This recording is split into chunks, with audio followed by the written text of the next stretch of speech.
Good morning. I'd like to call this meeting to order. The time is 9 o'clock.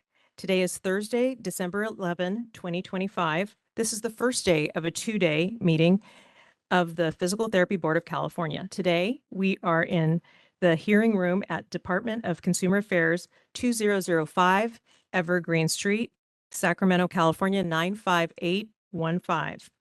We are also meeting virtually via WebEx component provided by the California Department of Consumer Affairs. This is an official meeting of the Physical Therapy Board of California.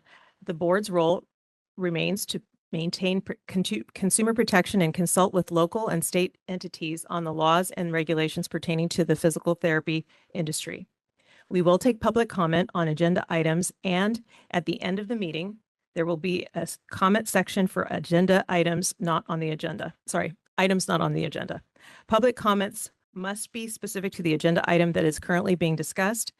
If you make a comment during a specific agenda item that is not related to the topic, you will be directed to hold your comments until we reach the appropriate agenda item.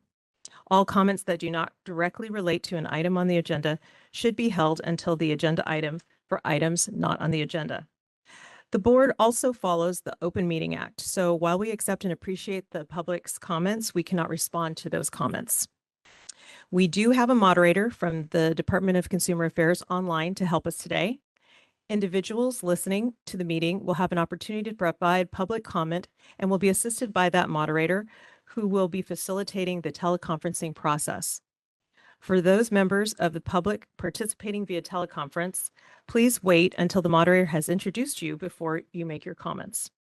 To request to make a comment during public comment period, the moderator will direct you to the instructions. This meeting is being recorded and the minutes of the meeting will be prepared. Can we please have roll call? Karen Brandon. Here. Here. Sonia McMillian. Here. All members are present and the board has a quorum. Thank you. May I ask Dr. Taloff to read the board's mission statement? Absolutely. To protect the people of California by the effective administration of the Physical Therapy Practice Act. Okay, thank you so much.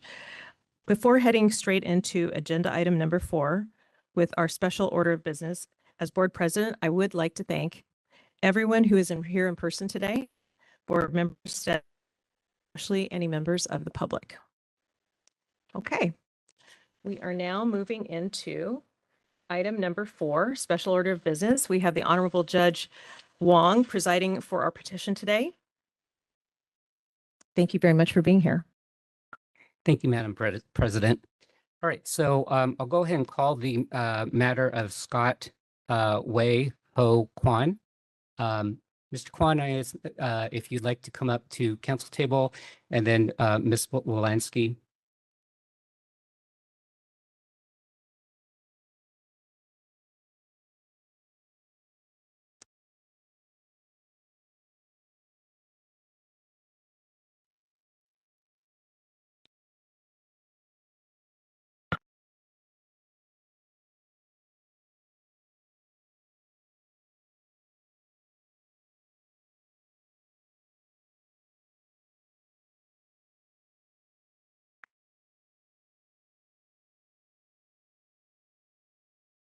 All right, let's go ahead and go on the record.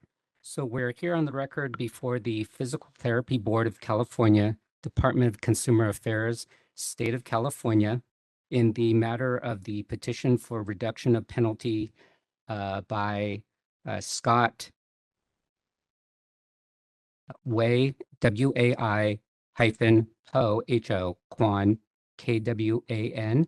It is agency case number 720-2025-005-362, OAH number 2025-11, excuse me, let me start over, 2025-100-529. My name's Corin Wong. I'm an administrative law judge with the Office of Administrative Hearings.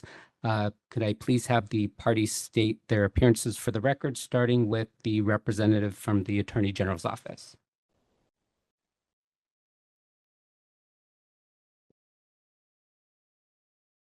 Deputy Attorney General Jade Wolanski on behalf of the people of California. Thank you. Scott Whitehall Kwan, petition. All right, thank you. And then, Mr. Court Reporter, if you'd like to make your statutory statement for the record.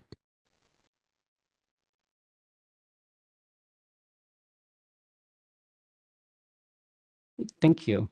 And for the record, if I could establish a quorum by having the members audibly respond after hearing their names.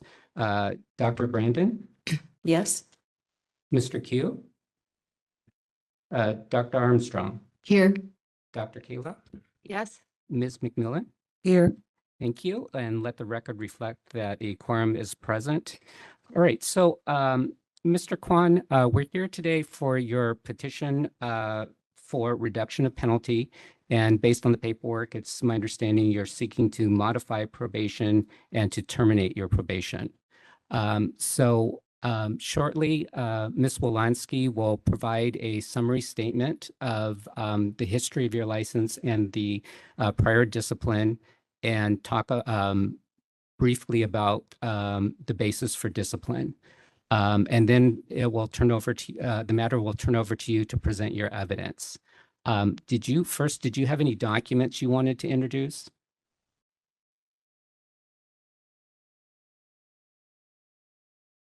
Yes, I do. It just depends on whether or not the document's necessary for what we're talking about today. Okay, So I have it just in case. okay. And did you have witnesses you wanted to call other than yourself? No witnesses. Okay, so then when it's your time to present your case, you can testify, and then if you want to introduce your documents, you could introduce your documents. After you testify, Ms. Wolanski will have a chance to ask you questions. That's called cross-examination. And then after she's done asking any questions, if you have any additional testimony you would like to provide, you'll have the opportunity to do so.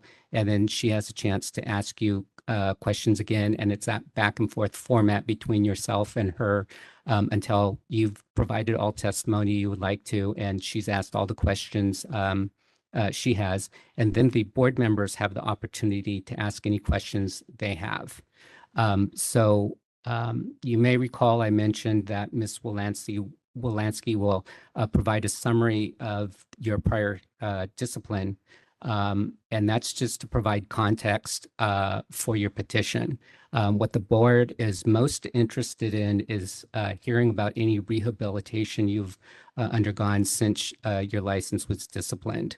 So if you feel it is helpful to explain your rehabilitation to talk about the prior discipline, that's certainly acceptable, but you don't want to go too much into detail of the prior discipline because it's already been established.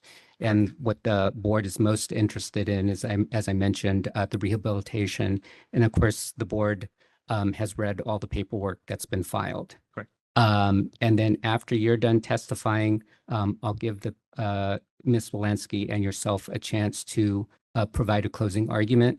And then after closing arguments, the matter will be submitted, and then the board will adjourn to closed session to deliberate.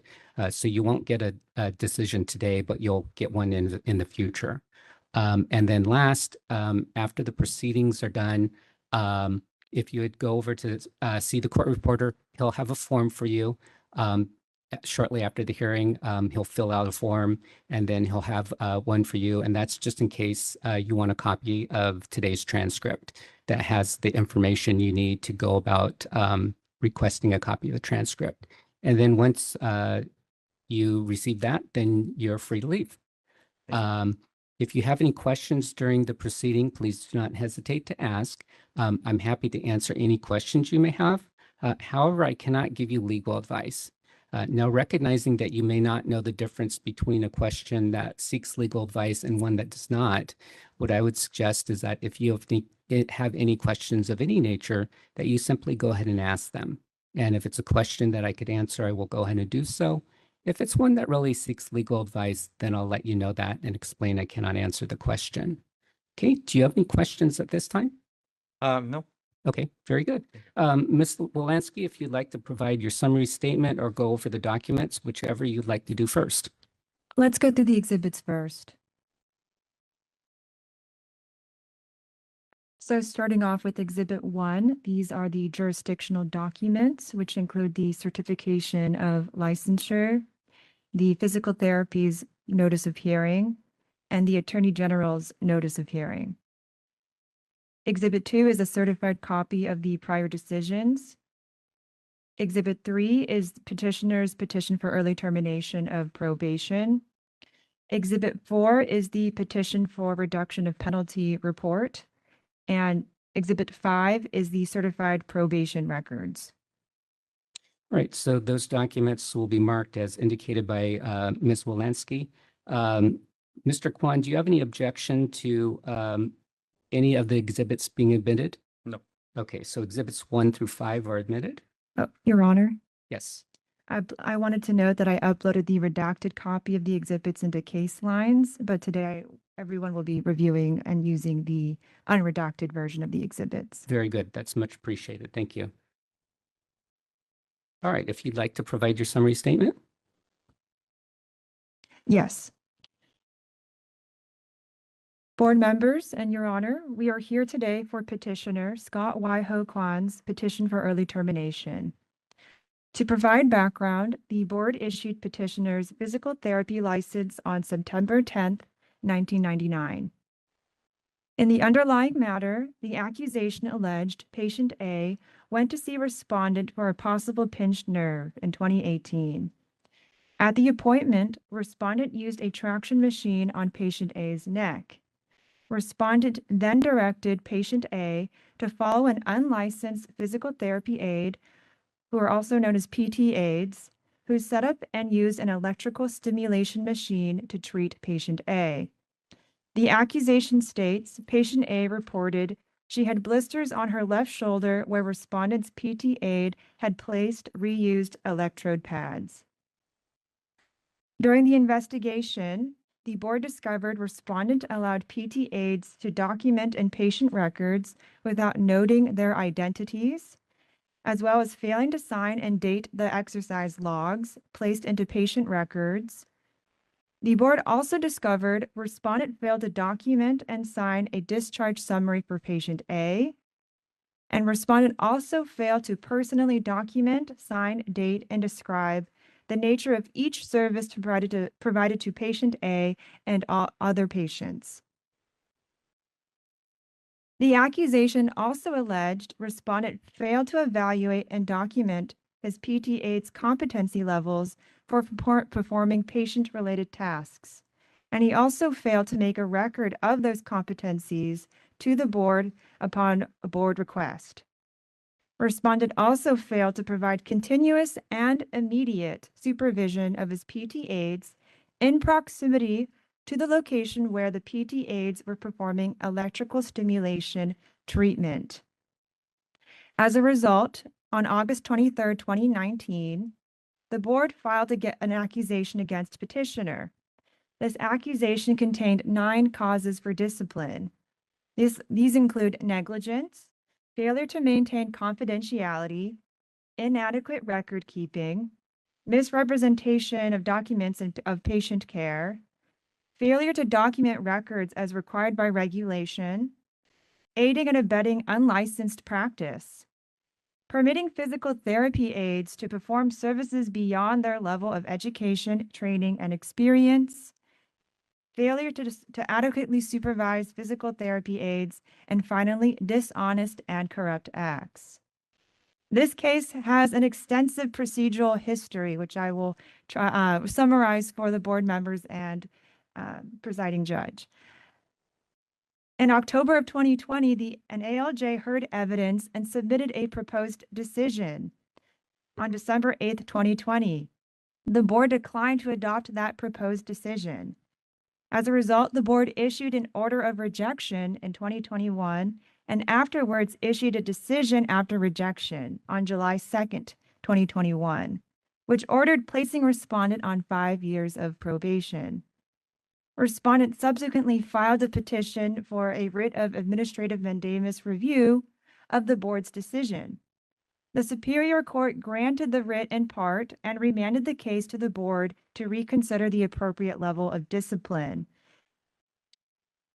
Following the Superior Court's ruling in September 2022, the board reconsidered the matter and determined petitioner had failed to 1, maintain adequate and accurate records, 2, respondent failed to document records as required by regulation, and 3, respondent failed to adequately supervise physical therapy aides.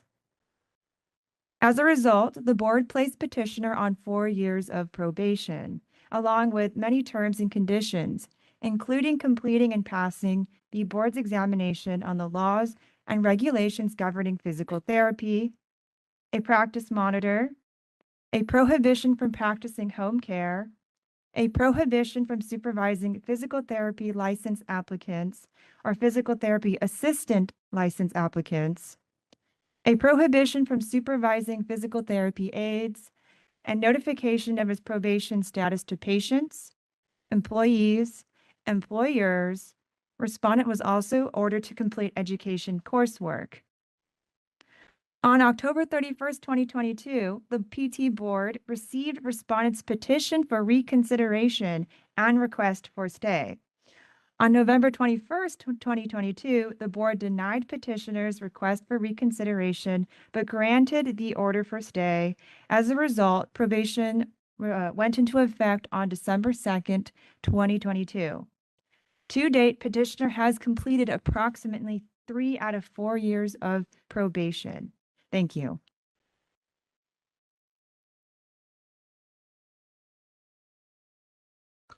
Right. Thank you, Ms. Walensky. Right, Mr. Kwan, now's your opportunity to provide your evidence. So let's have you testify. If you would raise your right hand, please. Do you solemnly swear or affirm under penalty of perjury that the testimony you will provide in this matter will be the truth, the whole truth, and nothing but the truth? Okay, you may put your hand down. And just a reminder that what the board is most interested in is your rehabilitation since being placed on probation. Also, we do have a court reporter taking down your testimony. So if you would keep the pace of your testimony on the slower side, that would be much appreciated. And if you would not mind stating and spelling your name for the record to make sure the court reporter has the correct spelling. Okay. Thank you. My name's Scott Waiho Kwan, SCOTTWAI-H0 HOKWAN. Okay. I'm here now to relitigate anything that's been done in the past. I'm here to accept responsibility. I'm a small practice private practice owner, and I take it very seriously. Building a practice in the San Gabriel Valley is not easy. A lot of competition, and I aim to do things right. I don't like to rag on other clinics. It's San Gabriel Valley. There's a lot of illegal stuff going on. So I accept responsibility for what I did. There's a point of lack of supervision of my aides. I accept that. I'm here to say that I was wrong in that case. Maybe a little background might help. I've been doing physical therapy since 1999. Up until then, 2018 is about roughly 18 years or so. I haven't had any issues. I've supervised. I became a director of physical therapy after about a year of employment with my previous organization. They've sent me to other locations to take over and manage and just to make sure operations are good. My life is based on my belief in Christ. I don't aim to do anything wrong. I seek to honor and glorify Christ. What happened in that day, I don't understand. I don't know. I don't want to relitigate, but I don't have details of the circumstances of what happened because I just don't know about what happened. But surrounding that time, my dad just passed away. A week and a half prior to that, so my family and I were frantic, just taking care of a lot of legal stuff and funeral arrangements. So there was issues. Yeah, it's my fault. Too much on my mind. I just didn't supervised correctly. And whatever happened, the information or the complaint by the patient was not made known to me, and I just didn't know about it. I take responsibility for that. It's no excuse. To build a private practice, you got to have a reputation. And the reputation I try to make sure our community knows is that we are not a place of massage. We are a place of rehab. We do exercises. We focus on functional recovery, getting people back to their lifestyle. A lot of places in our area, you come in, they give you a massage. They assign you to foot massage people to massage them and send them home. It's just wrong.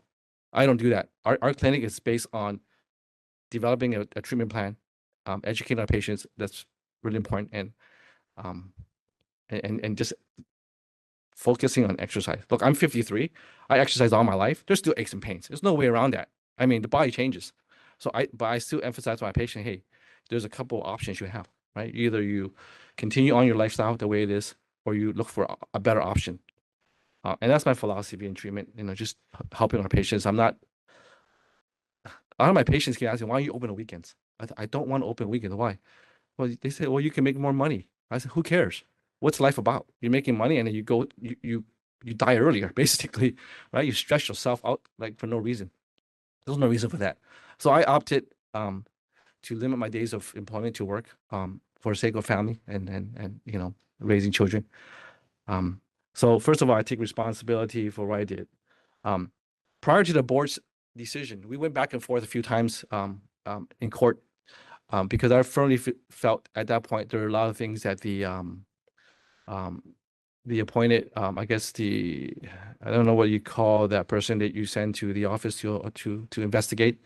I felt some of the things that she has said was not in regulation, and things that we have done all of my career, things that are not even regulation, and she made into regulation that was not even there. So I not out of disrespect for the board, I had to argue for those, right? Because they weren't regulation, they weren't even things we did, and then she made things up that wasn't even there. So went back and forth a few times, and even before the board rendering the decision, I knew what the problem was. I get it, I can't do things the way other clinics have done, or what I have been trained in the past, or what other clinics I've learned from. I have to do a better way. I have to find a way to make the practice better or best, right, in our community. And so immediately, even before the decision was rendered, we changed a lot of stuff. It's no excuse for small practices not to have a binder or policy. I had a small policy. I didn't have anything extensively written, but now I do. I immediately jumped on that, consulted a few people, made some policies, particularly electrical stimulation. Let me talk about that first. And in our practice, since 2019, I believe, E-stim is no longer done by any aides. They don't do any of it at all, not even traction. We don't do anything. The only thing they do is allow to prepare hot packs and cold packs, and they help with exercises. The way they help us in E-stim is that they gather the electrodes and they place it in the area. Any hot packs or cold packs that need to be used, they're going to place it there, and then they'll call us, a therapist, either physical therapist or physical therapist assistant. Aides don't do any of that stuff anymore. Sure, they can. They're allowed to, right? If they're trained, they're allowed to do this stuff. But I think in pursuing what I think is the best practice, no, let's just not do that. I don't want any more issues with this thing. I want that behind me, right? I don't want any more E-stim issues. I don't want anybody saying that, hey, someone had an injury because of E-stim, they weren't trained well. So E-stim is no longer done. Our E-stim units are all on the outside anyways, so it does, and they're always supervised. There will always be somebody next to them. They have a call bell if they need to call us in case there is an issue. But E-stim is no longer done. Electrodes, I'm going to address that as well. I guess I've learned ever since I was an aide, we cleaned the electrodes, we reused it, and then we seal it back and put it back. I know now that's not the best practice. The best practice is just to give the patient their own, label them. So we have 3 cards alphabetized. Their electrodes are labeled by the first, last name, the date of birth, and the date we issued it. Now, if those electrodes are bad, that's determined by the physical therapist. We just toss them. We're not going to clean them anymore. It's not worth it. It's not worth the hassle or the potential hassle. So patients have their own set of electrodes. If E-stim is warranted, it's determined by me or the other therapist, then we'll do it. And the therapist will apply it. They'll set the parameters, give the patient a call bell. And since it's in the open area, everybody will be supervising. We'll be checking on them throughout the treatment. Usually it's about 10 to 15 minutes. So in time, we'll check on them 1 or 2 times. Just say, how are you doing? Any problems? If there's a problem, it's documented. When we prepare the electrodes, we make sure skin's good, right? We use since COVID, we've been using alcohol spray to spray everybody's hands. And it's been I guess a blessing in disguise because it's just much more convenient now. So we can use it to prep the skin better. And then any signs of redness or issues, it's noted to us and we'll take care of it. We haven't had any issues since then. So part of it could be the effectiveness of the electrodes themselves. So that's changed. I have the policy here in case the board member wants it. I made a copy so you guys can have what our electrical stimulation policy and electro policy is. That's changed since 2019. It's how we practice. Even traction. We don't put patients on. We don't have our aides do any traction. No modalities except for hot pack and cold pack. These are things that we learn in school. So I agree. Yeah, maybe Michelle was right. It should be something that PTs do, not PT8s. I know it's allowed in the law that PTAs can render those setups, but I agree. Let's just keep it safe. Let the licensed people do what they're trained to do, and then the stuff like our PTAs basically are trained to do exercises, right? So the therapists will develop a short exercise program what they assist us with, and we train them in that. I also have a packet of our. It's not comprehensive, but it's a really good list of a lot of the common exercises that we do in our clinic and what I use now for our training. We trained them with that before, but I've never documented it. That was my bad. Not having a competency document. They all have that now. They all have to sign off on before they even work. We mostly take our PT8 pool from volunteers. A lot of kids, they want to come in because they want to go to PT school, right? Either they come in volunteer and they realize healthcare is not for them or it is for them. So we train them in how to teach exercises, how to monitor the patients and how to exercises. We are not a personal training studio.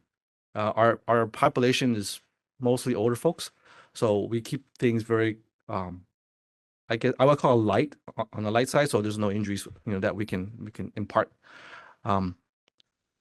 So I have that as well, our training document. The PT8 competencies are there. They sign our employment contract acknowledging that they have reached these benchmarks of a PT8 before they even start. We don't let anybody work with patients unless they've signed this. So to reiterate, our policies have changed. We have that clear and written now. PTs are the only one, or PT assistants, if we have one, they're the only ones allowed to perform these modalities that are electrical based, including traction, which uses mechanical traction. And we have competency documents for our PT8s. Now, with regard to documentation and something else, the EMR system is very tricky. There are a lot of EMR systems out there. The one that we had opted to go with was one called Practice Perfect. It was in development. And over the years, I've gained a better understanding of its functionality. One of the issues that was brought up during the initial cases was the PT8s were not notated on our documents. And I agree. Yeah, they were not notated on the SOAP notes. Our PTs do the SOAP notes. But there was no way of keeping track of the exercise unless we had a log. So the PT8s would check off, whatever we wanted to do on the log and put the initial on the bottom. But the initial doesn't denote their full name. So nobody knows who they were. It was just in our employee roster. So now we have the PT8 full name and designation actually in the SOAP notes. All the exercises on the log, it doesn't say refer to log anymore. It's just anything we've done, we retype it back onto the actual SOAP notes themselves. So that way, to address my lack of details and documentation, exercises are listed. Any exercises done on the log is put onto the SOAP notes on the objective section, and in there it would notify. It would also indicate which physical therapist aide for that shift worked and helped with the therapist, and it will be notated by their first and last name, not just initials anymore. So the public will have clarity in knowing who worked with who. So since 1999 came out working as a PT, in every clinic that I've had worked in, including being director over a couple, we supervise aides. And I think my modeling was of understanding that wasn't good because where we were at before, the upper management who was in charge of hiring and firing, I guess I was not aware of competency. So not knowing the laws made it where I didn't understand that I had to have a competency document. Training, yes, we understood. We trained everybody. But now I just want to assure the PT board, all of our aides, they're documented. The competency is notated. We have records of it. In case you can walk into my clinic, I'll give it to you. It's there. But in the last few years, I think for me, not having a physical therapist aide on my schedule to assist me with exercises, they're good and bad. The bad is that patients run late a lot, and so when they run late, it really makes the schedule really hard, and then everybody runs late. But that's why I'm hoping to request for termination because I do need help. Right? I need help on my schedule where if I have a few more exercises to do, I would love to have an aide to kind of help me finish up this so I can get the next patient in instead of making our schedule less efficient. I don't want our patients waiting that long. I don't just spend 15 minutes a patient. Our patients spend about 45 minutes in our clinic. And so they overlap. And I like to spend more one-on-one time with them so I don't have two together where I'm working with both at the same time. I think having an aide in my schedule will certainly help that, help me to be more efficient, deliver better care to the patient because they can have more direct attention, whether with myself or under the supervision of an aide. So I think over the years, what I've learned is, yeah, I messed up. There was a moment of lapse of focus and concentration, and I guess that happens to everybody, right? It could be anything in life, just that moment, but it's not an excuse. I own up to it. It's my mistake. And as a private practice owner in the San Gabriel Valley, it's tough. It's we don't work with a wealthy population. Other clinics, their reimbursement like 3 or 4 times what we get, right? So I have to build a reputation because they can go anywhere and just say, I don't want you, I want the massage. Right? I want the place that just rubs my back and neck and sends me home with a hot pack and I'm good. And I'm trying to build a practice where it's just, no, we're going there because we're getting older. We need to live longer, right? We need to be more active and so that's my hope in running a practice. I hope the board understands that I made these changes not just to satisfy the board, but really is the best practice.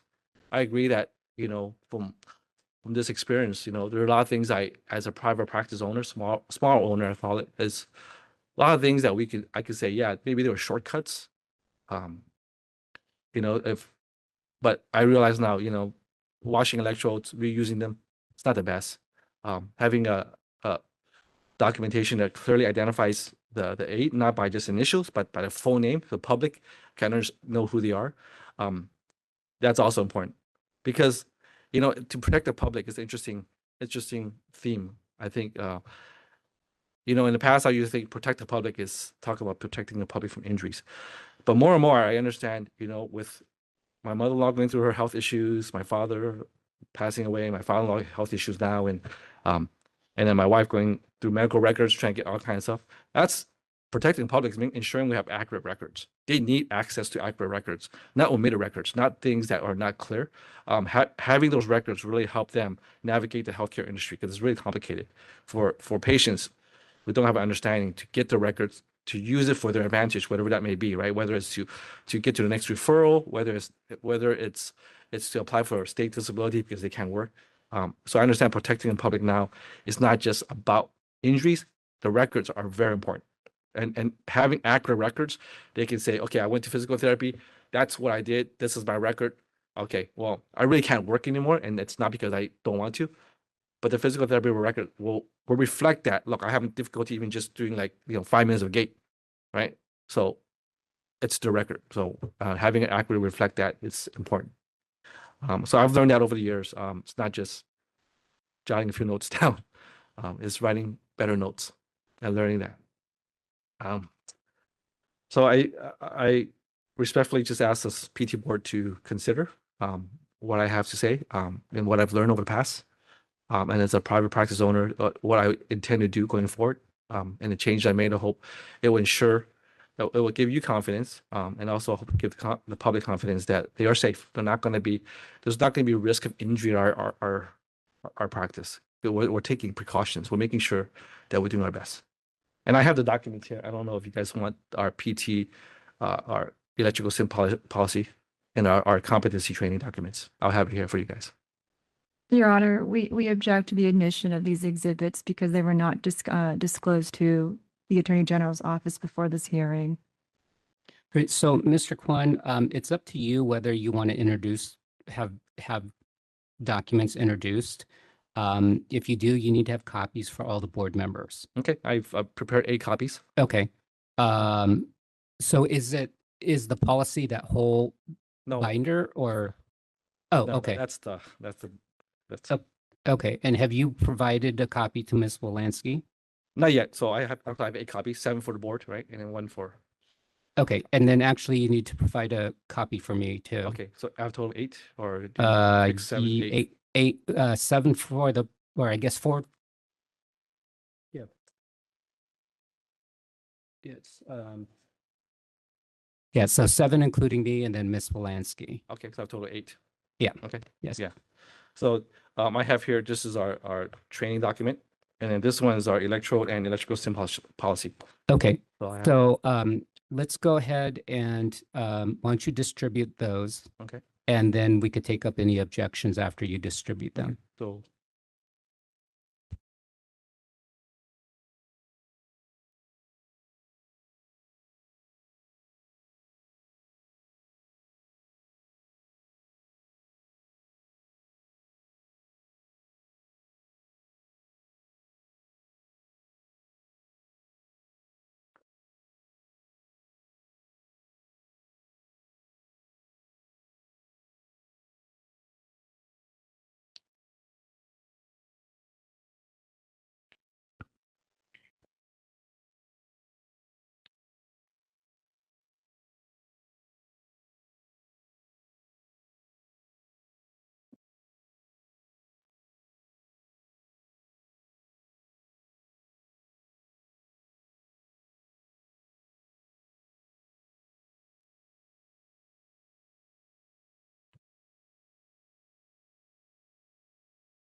All right, so let's go ahead and mark the electrode use policy as Exhibit A for identification, and then the physical therapist aid competency checklist as Exhibit B for identification. And Ms. Wolanski, are your objections to the exhibit, both exhibits the same, or did you want to handle them separately? My objection is to both, is the same for both documents. Okay, and so what are your objections? My objections are that petitioner has failed to provide these documents in advance of this hearing. And as a result, the Attorney General's office has not had a reasonable amount of time to review and these documents.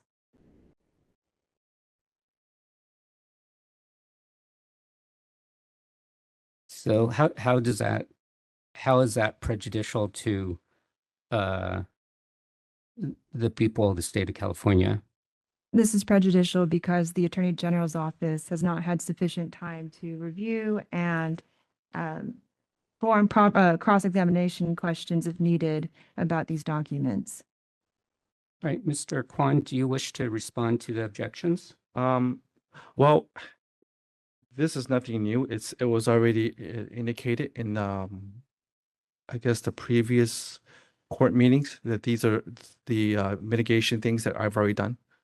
This is a physical form of it showing what we did. Okay, so the objections are noted for the record, but they're overruled. Exhibits A and B will be admitted.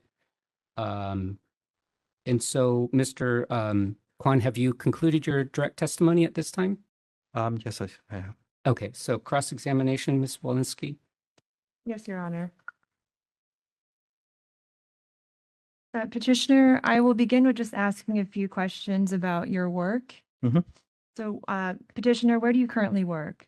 I work in San Gabriel Valley Physical Therapy in And Alhambra, California. how many employees do you have? I gotta count back. There's 1.5 PTs. And we have probably like right now, maybe 9 part-timers. Some of them do like 4 hours, some do 8 hours.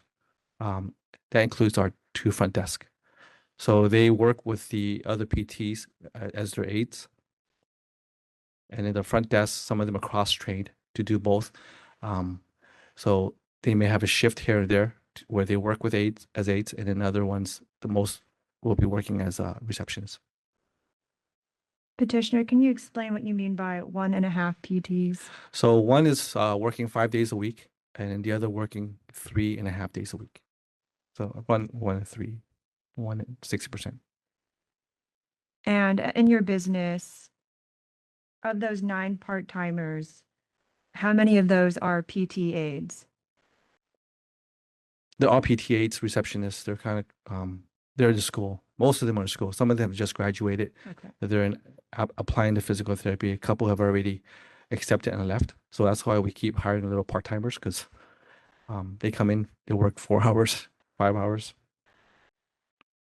Does your business employ any PT assistants? Not at the moment. Does your business have any other physical therapists? No. And approximately each week, how many patients does your business have? I don't have that number on me. The way the PTs work, I think in the past, it's a bit different now since COVID and some loss of contracts from probation. We schedule the PT and the PT aide, if they're on a team, they would have, I think my expectation was 2.5 max per hour between the two of them. So there's, like the PT will work with 2 patients on each half an hour, and there's overlapping, and there's another patient that comes in on the half an hour. So but with the cancellation and actual rate of 20%, roughly what we get. So I'm just gonna do the math. If you're doing 2.5 times 8-hour day, it's like 20. With 20% cancellation, you're running about 16 patients a day between the two of them. And if there are no other physical therapists on staff, who supervises the PT aides at your business? The PTAs are supervised by the physical therapists that they work with. I supervise the whole entire operation, but I don't supervise any aides. And just to clarify, you stated your business currently does not have any other physical therapists? No, so there's one full-time PT, one PT that's 1.5 days, 3.5 days. And both those PTs, when they're on staff, they would have a PT aide that works alongside with. Thank you for clarifying that. So your role in this business is overseeing the entire business. As a physical therapist, I do a lot of evaluation and treatments as well on my own, right? And I have to oversee. I'm gonna make sure that they're doing things correctly. I'm in charge of looking over contracts, looking over the bills, making sure any reconciliations, any rejected bills, I have to take care of those things. So it's like a small business. I run everything basically. And at your business, who performs the electrical stimulation treatment? Right now, only the licensed providers, which is the PTs. We don't have any PT assistants. So only the PTs. And if there's a PT assistant, they're also licensed, they can do it. In your business, who cleans the electric pads that are used for electrical? We don't have that anymore. We no longer clean with they're issued brand new ones with their names, date of birth, and our issue date. We have 3 cards that alphabetize. It's put over there, and after each use, when they come back, if electrical stimulation is warranted, if the therapist thinks it's warranted, they'll ask for the electrodes to be brought out and be used. But we don't clean them. If the electrodes become bad, usually after like 5 or 6 times, if it becomes bad, the PT will determine that, and then they just throw away, just grab a new set. Thank you. I'm now going to ask you some questions about the underlying accusation and the decision after remand. My question is, do you agree that you failed to maintain adequate and accurate records? Yes, I did not sign. I did not sign off electronically on the document with the patient in question. The notation of the physical therapist aides was just by their initial, not by their full name. So now it's the full names listed on the actual SOAP notes themselves. And do you agree that you failed to document records as required by regulations? Yes. Can you please explain why? Well, I need to sign off. I didn't sign off electronically that day. I left the office after I was done. I closed off the computer and then realized it was not signed off. And do you agree that you had failed to adequately supervise physical therapy aides in 2018? Supervising aides, no, but in the area where electrical stimulation was at, our electrical stimulation is in a public area. It's in the open. We don't have any private electrical stimulation rooms. So what happened was, I guess the patient made a complaint and our aide did not inform me. I did not know of it. And so, yes, I failed in that way because they should have told me and I would have been able to address that directly. And at the time, you agree that you had failed to document your PT aides' competency levels for patient-related tasks? Yes, I did not have a document for competency. And at the time of the board investigation, you agree that you had failed to provide to the board a record of your PT aides' competencies? Yes. And you also agree that you failed to provide continuous and immediate supervision of your PT aides close to the location where they were providing electrical stimulation treatment? I'll agree to that. Like I said, the electrical stimulation is in the open area of the gym, so we're all there. Whatever conversation happened between the patient and the aide, I guess it was not made aware. So in that respect, yes, I failed to supervise. And after the board issued its decision, after it was remanded from the Superior Court, the board had ordered 4 years of probation. Why did you file with the board a request for reconsideration? Well, after reviewing all the documents, I looked at what I had done, what I have improved on, and what our clinic is doing now. I feel like, well, I don't feel like I'm doing anything that a great clinic wouldn't do. I made all the changes. I'm doing everything that if someone comes in our clinic, they're going to say, I like this place. We don't do anything illegal. We're doing things right. So I feel like at this point, after 3 years of probation, I want to go back to normal practice. I want to go back to teaching students. I want to be able to have, I was certified as a CI, but I can't do that now. I can't become a clinical instructor. Going into this profession for many, many years, at some point you should teach. You should be part of the community, not just working, making money and doing nothing else. There's no benefit to the community. Just to clarify, petitioner, you filed the request for reconsideration because you disagreed with the outcome? No, it's the board allows after I guess 2 years, if I wanted to have the board reconsider, go ahead. Monty has told me that if you want them to reconsider, go ahead and submit it. And I said, well, I'd like to try that. I mean, I think I'm doing everything that's correct now. I don't think there's anything that we're doing that's incorrect. And I wanted the board to hear that we've made all the changes. And so it's the board's decision whether or not they believe that the change I made is going to ensure that the public going forward is not going to have any injuries or any potential for harm. Apologies, petitioner. Let me clarify the question. The petition that you filed to the board, which the request for reconsideration. Oh, reconsideration, not termination. No, I was asking you, Oh. why did you file your petition, your request for reconsideration with the board after the board issued a decision granting 4 years of probation? Because there was a few areas, again, when I hear to relitigate that, but the reason I did was because there was a few documents that were not presented accurately. that I felt like my attorney failed me. I asked him to do these things, and he says, no, just listen to me, trust me, I know I'm doing. So I relegated to him, and he didn't do the stuff I asked him. And there are a lot of documents that I had that I thought, you should have sent that to the PT board and let them know what we were doing. And he, in his own knowledge and wisdom, said, I know what I'm doing, so let me just do my work. And then he didn't want to do anymore. He says, I'm done. So up to you, do whatever you want to do. So he quit.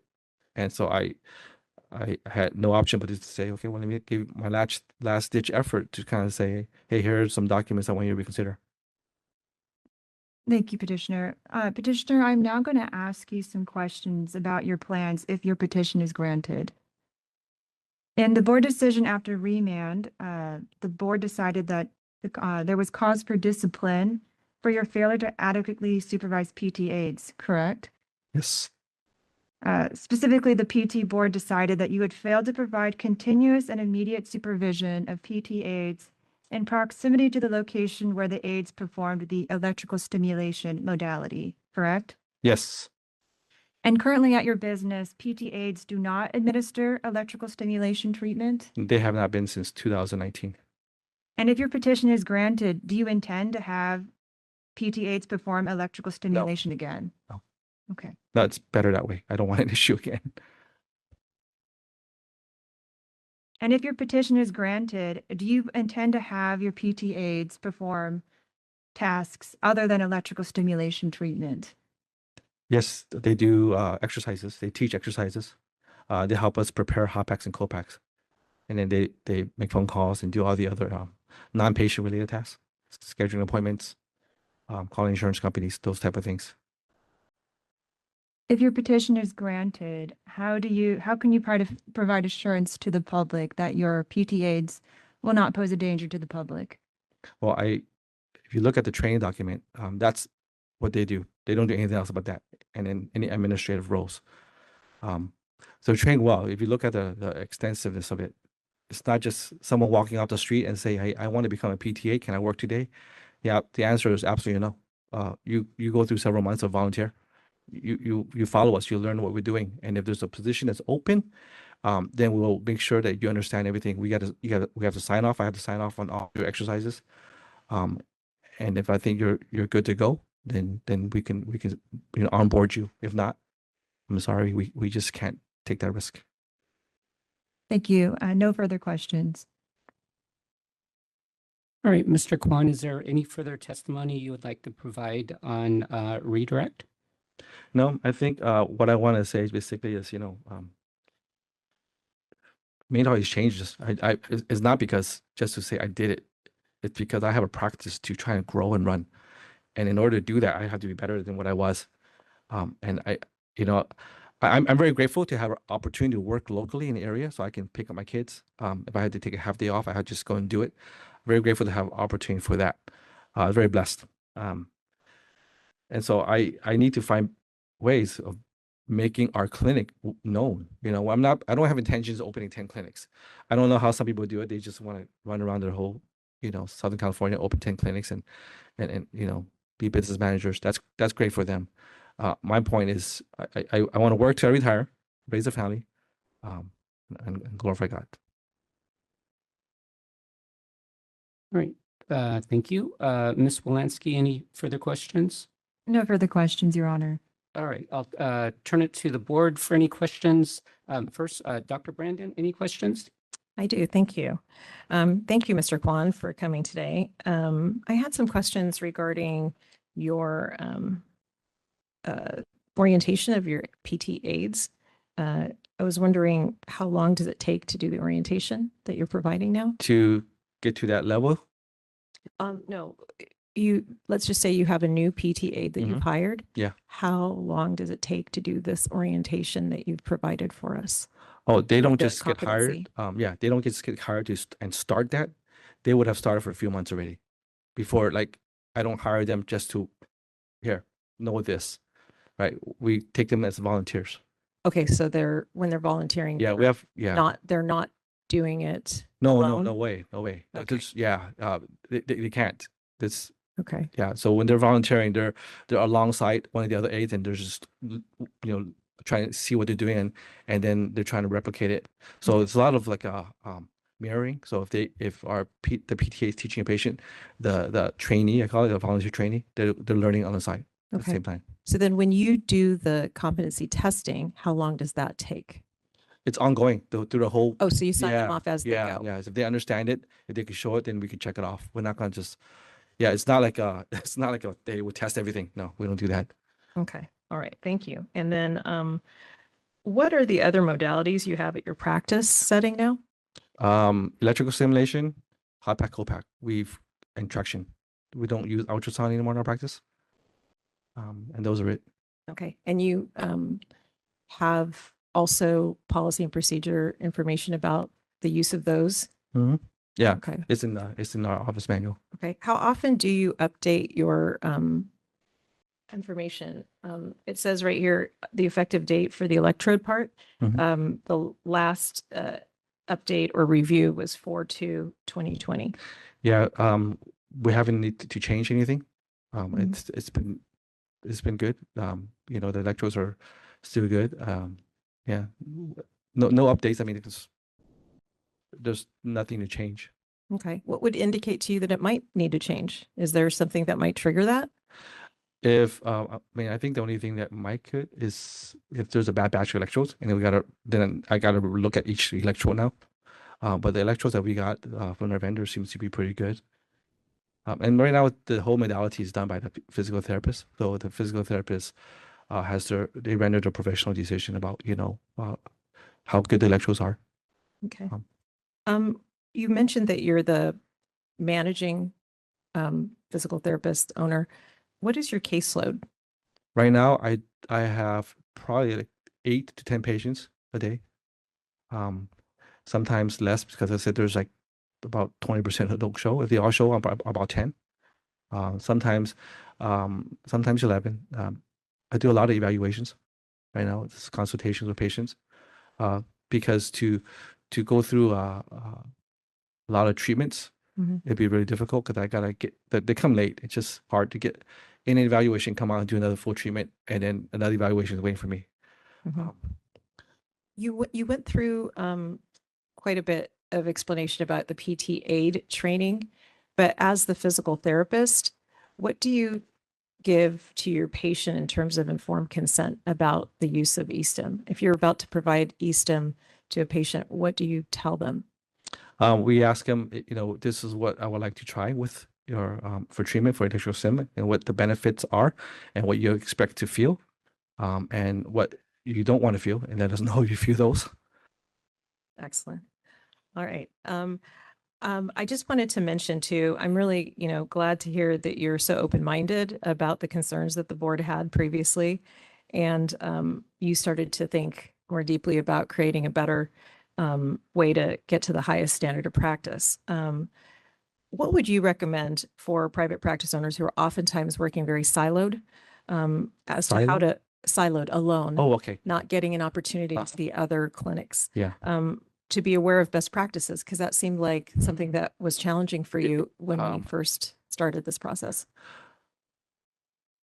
So for solo practitioners, solo practice owners, that's really hard. What I've had done, I had a lot of friends who are PTs, so we brainstorm a lot. We talk. I know other people who are managers, local business owners who are also PTs. So I even now I talk to them. How do you guys do these things? I consult with them. I think that's definitely has to be done. If they don't know anybody, unfortunately, that's kind of sad. In the industry, Mhm. it's a small industry. People should know each other, kind of know what's happening in the whole community. Yeah. And hopefully they have some. There's two that I go to like that I say, hey, one's Frank, one's Eric. I say, hey, what do you guys do like in this situation? What are your any suggestions? And then some of it has to do with understanding insurance and say, why is this code no longer billable? Things like that. Where do you think they get their information? Some of them might be on the AI or board or the websites. I don't think any of them are part of APTA anymore. But they've been around. Their practice has been around for a long time, Mhm. longer than me. So I kind of go to them for some experience. Mhm. I just had one final question, thought. That time frame that you were mentioning that this occurred, during the loss of your father, it identifies that there are a lot of people that have a lot of things that are going on. Correct. And it sounds like, when you look at that and you think what could be done to make sure that there's a consistency to things that I'm doing in the clinic, what do you think that lesson is at this point? Focus. Focus on your, you're done, you can focus on yourself. Right now in the clinic, you focus on your patients. Right. That way there's, it's a lack of focus that, you're there daydreaming about something else going on, right? Oh, my son has a tournament there, or my wife has a meeting there. I mean, just maintain focus. And leave we're human. You can't leave personal stuff as personal stuff. It's just, it sits, right? And, but when you're in the clinic, yet we have to be better than that, right? You just gotta be focused on the patient. What do you think about the policies you created? Do you think that will also help in any Oh, yeah. capacity? Yeah. I mean, so interesting enough, right? I have been thinking, so Easton, right? It's not for me to change policy, right? But I think the policy we adopted is good. It's like, it's going to protect the public. And now I don't think you can do that in California, right? Where aides can still do the treatment like that. But I agree. I'm talking to some PTs in the past. They say, you know what, we just do it this way. I said, okay, I agree. You're right. But in the state of California, unless there's a lot of changes to make, PTAs will continue to do what PTAs do and do those treatment. I'm not a lobbyist. I can't change that. I mean, I think it's a good thing that we're doing now. We don't allow PTAs to do any of those things. And leave it to the people who went through the actual classes when they're in their education to understand the principles of electrical stimulation, understand how to explain it. And even if patients have questions of why it does that, well, you don't have to go into the whole science of it, but give a general explanation. Our PTAs can't do that. They say if it just helps you, that doesn't help. That's not education. So I think what we adopted ensures that it's not gonna cause issue. And I think across the PT profession, it'd be nice to see other clinics adopt the same thing. Thank you. Right, Mr. Q, any questions? Thank you for coming. And I got a maybe it's lack of understanding of the sort of clinical mix of providers. Is there a specific clinical or business reasons that we're not using PT assistants versus using all PT aides? No, I would love to have a PT assistant. It's just hard to find. I've had one in the past, and he moved to Thailand, and then we had one that came from Arizona, but he moved away, and it's hard to find. I've posted on Indeed. I've posted on different web job bulletins.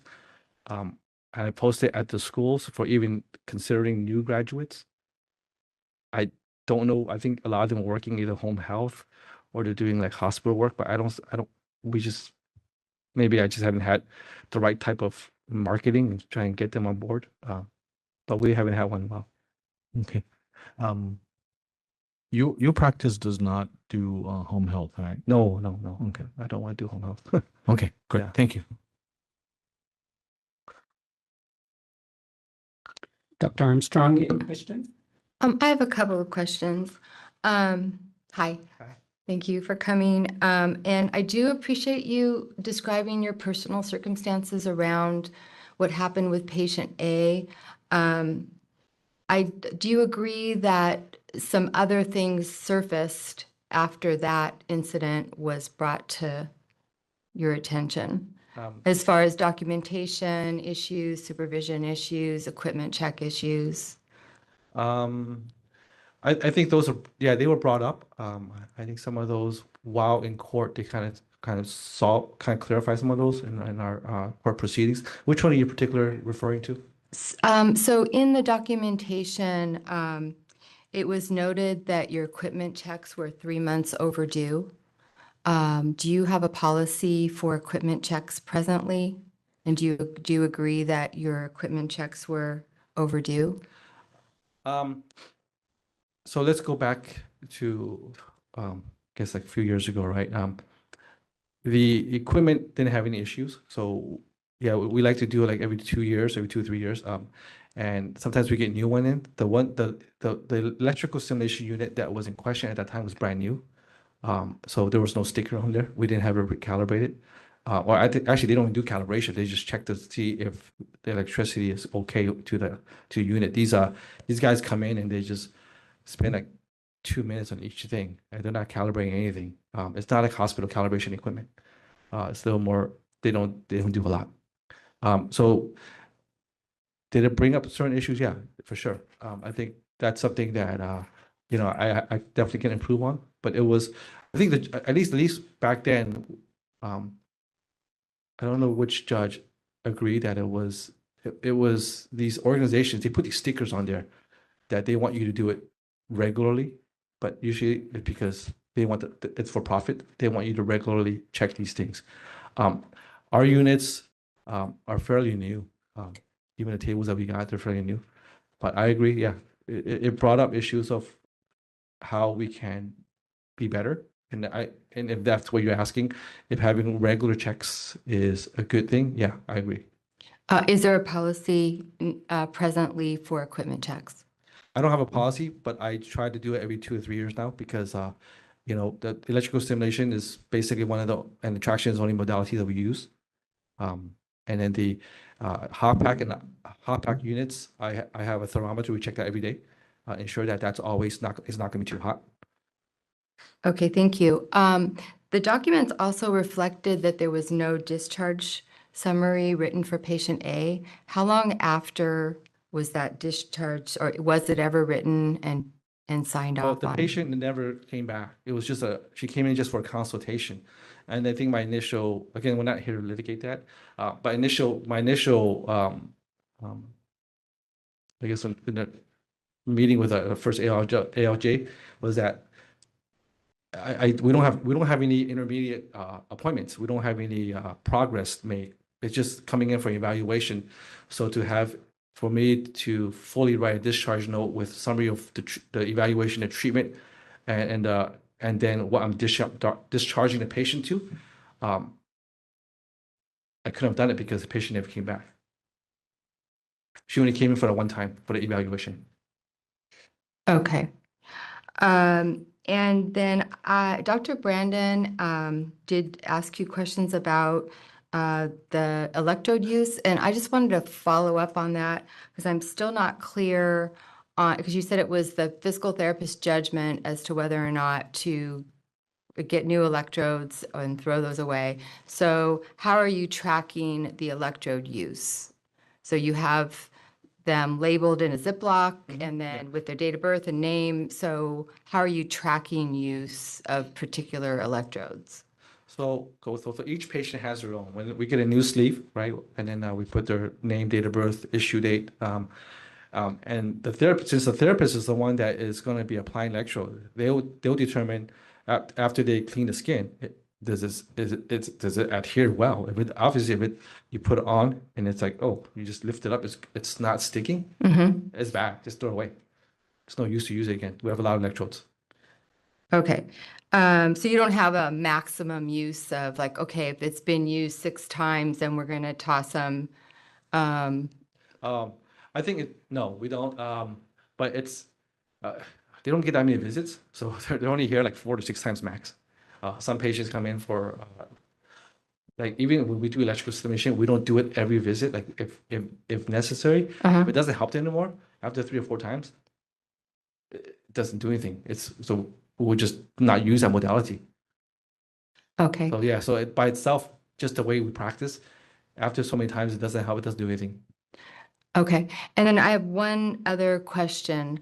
So you mentioned that training and competency is ongoing, competency checks are ongoing, but do you have a cycle for each aid? So for example, if you have checked them off on competency for preparing hot or cold packs, which you mentioned that was one of the main duties, then how much, was it 3-month check later? What is the schedule of competency checks for your aides? So, because they come in as volunteers, Right, and as they learn it, if they learn what they have done, if we feel like, okay, you know how to perform a stretch, right? Then we check it off. If you prepare the hot pack correctly, you don't just throw a hot pack on the patient, there's layers to put on there, then we check it off. So we ask him to show us the exercise in question. Obviously, these are not comprehensive. There are other exercises that, like one of our therapists, like to do a lot more yoga-based stuff. So she may have an exercise, and she'll teach the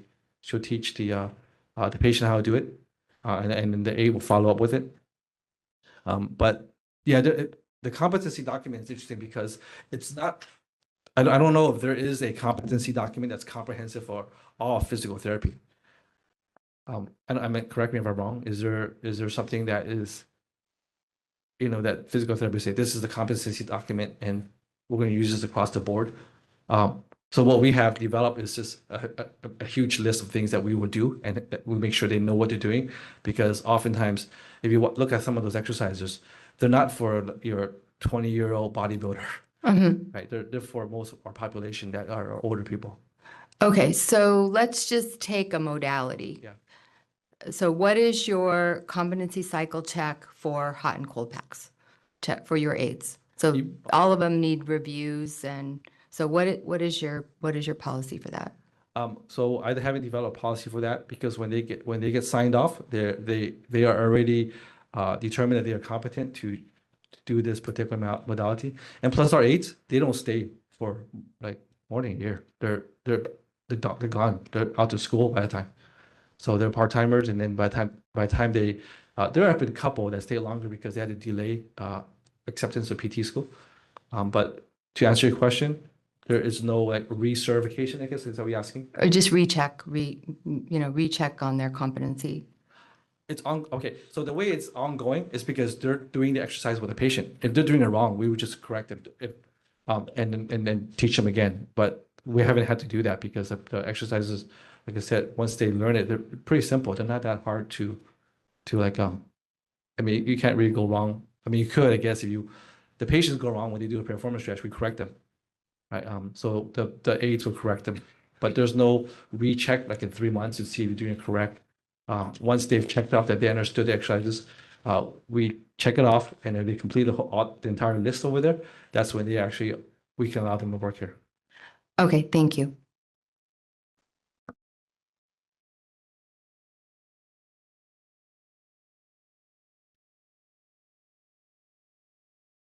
All right, thank you. Dr. Kaloff, any questions? Yes, I have few. Mhm. Thank you, Dr. Kwan. Or Mr. Kwan.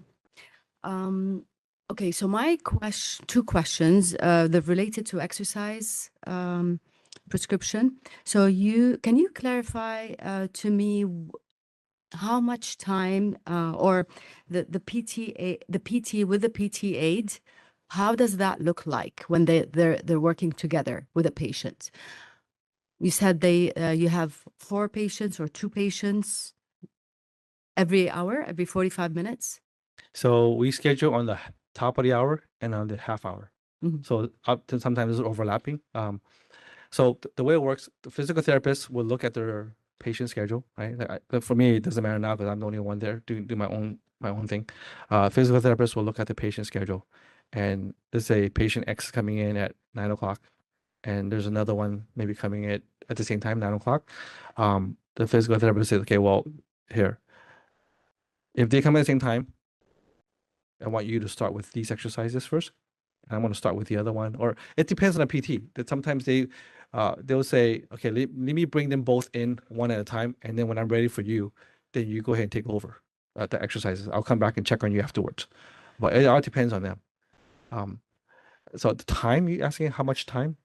Yeah, overall, how much time is spent with the patient from a PT perspective? How much time does the PT spend at as far as, with the physical therapy session? I mean, they're with the patient back and forth the whole time. They go back and forth. Half an Right. hour, 45 minutes? Our patients here are about 45 minutes. If you include some of the modality, like if they're coming at the end of it, they need a cold pack for like their joint. They may be on a cold pack for 10 minutes. And there's overlap with other patients. Yeah, they're often overlap. As one's finishing, sometimes another one's getting ready to start. Okay, so let's say a PT is occupied with one patient, and there's another patient also, Coming in or already? together. Okay. They're simultaneously together under the care of Yeah. the one physical therapist. How is the PT aid used in terms of exercise prescription or exercise supervision? Yeah, so we have a list of exercises that we will want them to do for that day. Our therapist will say, okay, here's the list. Don't do this one. I'm going to modify this one. It's hold off this one. And so they'll tell the aide this, and that. Those are the ones I want you to do. And then the therapist may come back and say, I'm going to add a couple on my own. So they'll modify the plan according to what they think is necessary. Got it. So the physical therapist is planning ahead Oh, yeah. before yeah, the patient for sure. before the patient comes. Yeah, it's not like Which makes sense. Yeah. yeah. But let's say again, the physical therapist is occupied with their patient, and they're not in direct supervision of this physical therapist aid. Well, they're always in direct supervision because we're in a big open area. So it's not like one's there on one side and then around the corner you couldn't see them. It's always line of sight with them. So we always see where they're at. Where there's no we don't have our place is open all the way down from one end to the other. So it's not like they're gone around the corner and we can't see. It's direct line of sight. Are you familiar with the Physical Therapy Act when it comes to the responsibility of the physical therapist aid when it comes to, again, therapeutic exercises? They can assist with it, and then if these are called patient-related tasks. With direct supervision. Yes, yeah. They're not. Yeah, like I said, they're not around the corner. You can see them. So the PT is watching both. Oh yeah, patients face- out of the corner of their eye sometimes too. Just. Okay. Thank you. These are my questions. Thank you. Ms. McMillian, any questions? Yes. Thank you, Dr. Kwan, for coming in, and my colleagues, my fellow board members have asked a lot of the questions that I had written down, but I'm not a practitioner. So my job is to be the voice of the public, and bear with me because I want to fully understand what a day looks like in your practice. First, I really appreciate you taking accountability and responsibility for the decisions that you made in the past. There's a difference between making a mistake and making a bad decision. And so I hear you saying that you made some bad decisions in the past. So I appreciate you for acknowledging those. The second thing is no man is an island. And I also appreciate the fact that you recognize that you needed help. But it sounds like you needed more assistance and support doing administrative work. Did I hear that wrong? No, I do that that's why I don't work 5 days seeing patients. I spend a day and a half doing my admin stuff. So I do those from home, calling insurance companies. Otherwise I was seeing patients 5 days a week. There's no way to catch up on those things. So my option is to, for refreshing myself as well, is to be able to have some days where I don't have patient care, that I just do administrative stuff. Mental health is everything. So the way that you remedied that is you're taking more time away from the office and you're No. doing it. So help me. I've been doing 3.5 days for a long time. It's a personal choice I made because I wanted to spend time with my parents as they were aging, my in-laws as they were aging, and as my children were young. I made the decision that's why in the past I've had people work a couple of days a week here and there, because I don't believe out of necessity people have to work. I've been blessed not to have to do that. I accept whatever I make, and then I'm okay with it.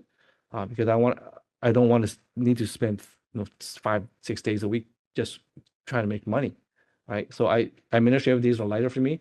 I can call my mom and say, hey, are you free? Let's go have lunch. I want to catch up with you. So yeah, you're talking about mental health. Yeah, it's part of that, but also the responsibility as a son. I think I should be, taking care of my parents and my. So you're figuring out how to balance work and life.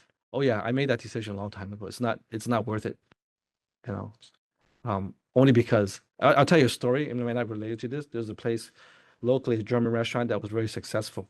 Immigrants came in, built a big restaurant, and the father, got sick, terminal illness. He eventually passed. The wife took over the business. Staff told her, "Hey, we got you. Go enjoy it with your family. Go on vacation." She didn't, because I understand her and her husband built this as immigrant, big restaurant, right? She didn't, but she also passed. Yeah. And so after hearing that story, I used to be in the office right next to that building. It's an empty land right now. It's still empty. It's been since 2006. It's still empty. And I learned from that story, right when I started my private practice, I said, wow, something to learn. I'll think about it. And I agree with what that patient told me, that he don't work your life away. Mm. I So that's why I really, don't do like 5 days patient care. Not because if I did 5 days patient care, yeah, earn more money, right? And then do what? And I mean, I'm pretty simple in my life. I tell my wife a couple of buffets a year, I'm good. That you don't need anything complicated with me. You know, it sounds like throughout this whole ordeal, you had many aha moments. So, and I'm glad that you recognize them and that you're actually putting some action behind them. There was another area, please bear with me, the volunteerism. So are you saying that your PT aides volunteer or, okay. yeah, So- explain that for So me? when you want to apply to physical therapy school, right? You need so many hours of community, outpatient, inpatient hours to kind of document that you've been in that arena. Like a practicum? No, they just need to document you've been in this area as either observer or volunteer or even paid as in physical therapist aid. Obviously, the more experience and hours you've logged in, either as a volunteer or paid staff, across multiple settings, your chances of getting accepted to a physical therapy program is better, right? Because they not all of them have really good grades, right? Some of them are like, they're mediocre grades. So they have to kind of up their resume somewhere else. So our volunteers come in because they're in the process of starting. Some of them are freshmen, so I want to start observing this profession. I need to, come in and start logging in all my hours. And some programs want a lot, some of them don't want that many. And I tell them, hey, get as many as you can get across multiple settings. It makes you a better candidate when you apply. Does So- your practice have relationships with like schools or? Right now, there are a couple that want to, like Cal State Fullerton and Cal State LA. They have their kinesiology department. Mhm, And oftentimes they have, it's called student interns, right? mhm. I told them, well, I don't take interns, like in that sense, where you come in and just out of the blue, come in and just work. They can't do that because they don't know what they're doing. So I'll often tell them, look, if there's a position, I'll keep their name open. And if they want to volunteer to start, that's fine. They can come in, observe and learn and observe what we're doing. And then sometime down the future, if someone is planning to leave, and if you want to come on board, Mm. then we got to make sure you're trained well before you come on board. So I'm going to piggyback off of what Dr. Armstrong asked you. What does that look like? So if I'm a patient Mhm. and I'm coming in and a PT aide is working on me, is there a volunteer with that PT yeah, aide? holding the paper, they're like just learning, they're just jotting notes down. So they're Okay. trying to learn. So they have that packet I gave you. Mhm. So if they, for example, the PTAs who already been deemed competent to work, they're teaching an exercise, and then they may say, okay, this is the hamstring stretch. Okay, looking at it, and any notes they want to make for themselves to learn, they can do that on their own. So they have a copy of theirs that they do all kinds of notes, but the official copy that when we actually sign them off, doesn't have all these chicken scratch all over it. They have their own chicken scratch notes. Oh, and so I think I did hear you say that you do have a policy review schedule in So- place. Yeah, so when they come as a volunteer, right? And if I determine that, okay, we need an aide to cover these hours, I don't just say the next one is available. It's whoever I think is ready. The one that I think have learned, that knows their stuff, right? I'm not gonna just throw them in the clinic and say, hey, you start working with, put them on the bike and do this and that and show them this exercise if they don't know what they're doing. Mhm. So yeah, we ensure that, hey, do you know what this? Show me how you're doing the stretch. Are you doing it correctly? And then if they are, we check it off. Right? Any of the therapists can do that. They can check it off with them. Okay, Thank you. And then my last question is, now this goes back to the electrodes. And so part of the problem was your cleaning and storage, that you weren't following the manufacturer's guidelines. So how has that been rectified? So we don't clean those anymore. We don't into the past, what we had done, we would clean it with soap and water, right? A light soap and water, and we'd kind of face up, let it dry to the air so that it becomes tacky again. All right. We don't do that anymore. Each patient has their own set. So if you came in and you need me in, okay? All right. So yeah, like I said, if I just take that little end and just lift up, it doesn't stick on you, it's bad already. It doesn't stick, it's useless. I mean, it probably could work, but I don't take that chance anymore. It's just, Okay, so you apply the electrode. we don't clean them because apparently the manufacturer doesn't give you recommendations for cleaning them. So we don't do that anymore. So my question is, but the patient's skin, you don't clean that? No, we do. We have a little isopropyl alcohol spray. It's Yeah. like 70% mix. Okay, So okay. yeah, just rubbing alcohol. Okay, to I clean was the just skin. missing the step, so, Yeah. okay.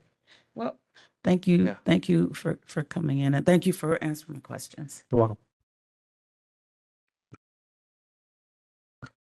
All right, I think we've gone through all the board members, but I'll circle back to see if any board members have thought of any subsequent questions. Go ahead. Tom. Okay, so I just want to ask a practical one now because something came to my mind.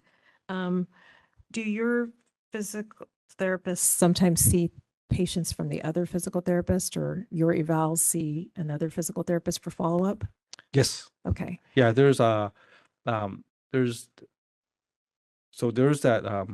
forgot the term, but they'll do the evaluation, right? And they'll have their notes to follow that this is the goals, this is what I want to accomplish, right? So the other physical therapists will look at that to see, okay, well, I'm not familiar with this patient, right? So they'll either look through the evaluation and see what the treatment plan and what they're planning to do.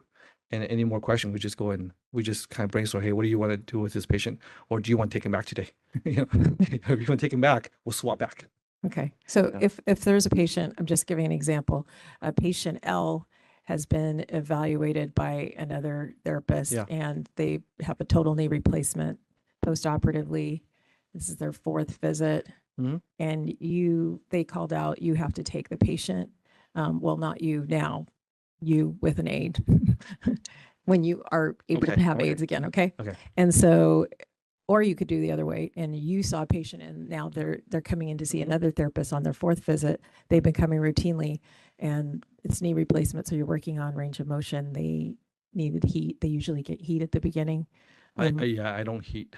Okay. I well, don't heat those joints when they're okay. inflamed. Okay. So, So let's just say something Yeah. needed heat yeah. and they've been getting it regularly when they come in. Okay. What's the process after the person checks in and So- So and they know they're going to if see I you? have an aid, right? Mhm. So assuming I have an aid, Mhm. I would look at my plan, Mhm. okay, and I would look at what's been done, and then the progress note, the previous progress note. What's the plan for today? If there was a plan, say today we're going to increase repetitions or try to do this, then I will have to go through modify that. Say, okay, we're gonna modify it. We're gonna try putting them on. Let's say that it says go on machine X today. Mhm, mhm. So then I would take them there first. I'm not gonna let the HSO randomly say anything changes. They're not gonna do it because it's for us to determine Mhm. a new thing, can it be done? And if it can't be done, okay, they're on a bike. Oh, or machine X doing well. Okay, so they're safe in that one. Okay. Yeah, so it was a lot of communication between the aide and ourselves. Our other two therapists, as they're working, they go back and forth. They'll say, "Hey, how did they do on that exercise?" Okay, they'll just go just back and forth, kind of bantering feedback, whatever. And then she would document or he would document the notes. Like, hey, patient said noted that today's, knee extension was a little more sore because, whatever the reason. Then the therapist go back and say, hey, is it you more sore? Why? What happened? It's just checking on them. Okay. Thank you for that information. All right, any further questions from any other board members? Can I follow up again ahead. with my exercise question? Yes. How much time does the PT and the aide spend one-on-one to go over these exercises? I'm assuming it's a very busy practice you have. It's not busy. Okay, so they're here. Let's just say if they have an exercise program that will be 30 minutes, right? Okay, let's say that there's two patients. They each get 30 minutes, right? Whether it's with the aide at that time, but it's back and forth. So I can't say, well, it's 15 minutes here and 8 minutes there. But they're going back and forth. They're communicating during the treatment, right? So saying, okay, I'm with person doing this and they're on a bike for 5 minutes. Okay, after bike, can you follow up with this patient with a couple of leg raises on the table? I'm gonna go see how they're doing and then before the next exercise. So how much time?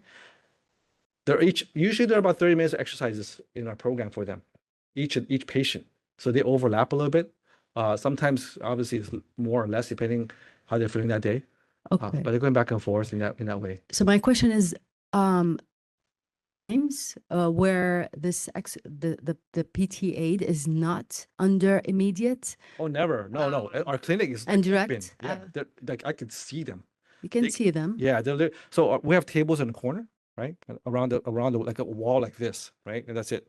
And the gym's right over here, right? So we're always in this whole area. And if you can go to our website, it's small. It's not that big of a clinic. It's just narrow, right? And then you can totally see from one end to the other. So they're not left. The patient never left alone with the PTA out of oblivion, and we don't know what happened to them. Okay. They're always in. So the PT is really, again, watching from what you're describing, is definitely watching very closely what two patients are doing at the same time. Yeah, it would be one the PT was with, and then the other one out of the corner of the eye. They just think, like, what you're doing. How are you billing for that? We have HMOs. We don't have that. We do a lot of managed care. It's it's called fee. It's per diem. We don't. The way the contracts have worked with us, they agree to say, okay, if they come in for a visit, you bill one code, and they said these are the codes, one code we want to bill. So it's not line item billing. I think line item billing is like, oh, you did 15 minutes of Therax, you did, Okay. Obviously Medicare is a one-on-one directly. We don't do any of that stuff. Medicare is restricted. Physical therapist has to be one-on-one with Medicare. So you have Medicare patients as Not a well? lot. We get a few. Yeah, you mentioned you have older, right? Older. Yeah, patients? they're like those managed care HMOs. They're like and they've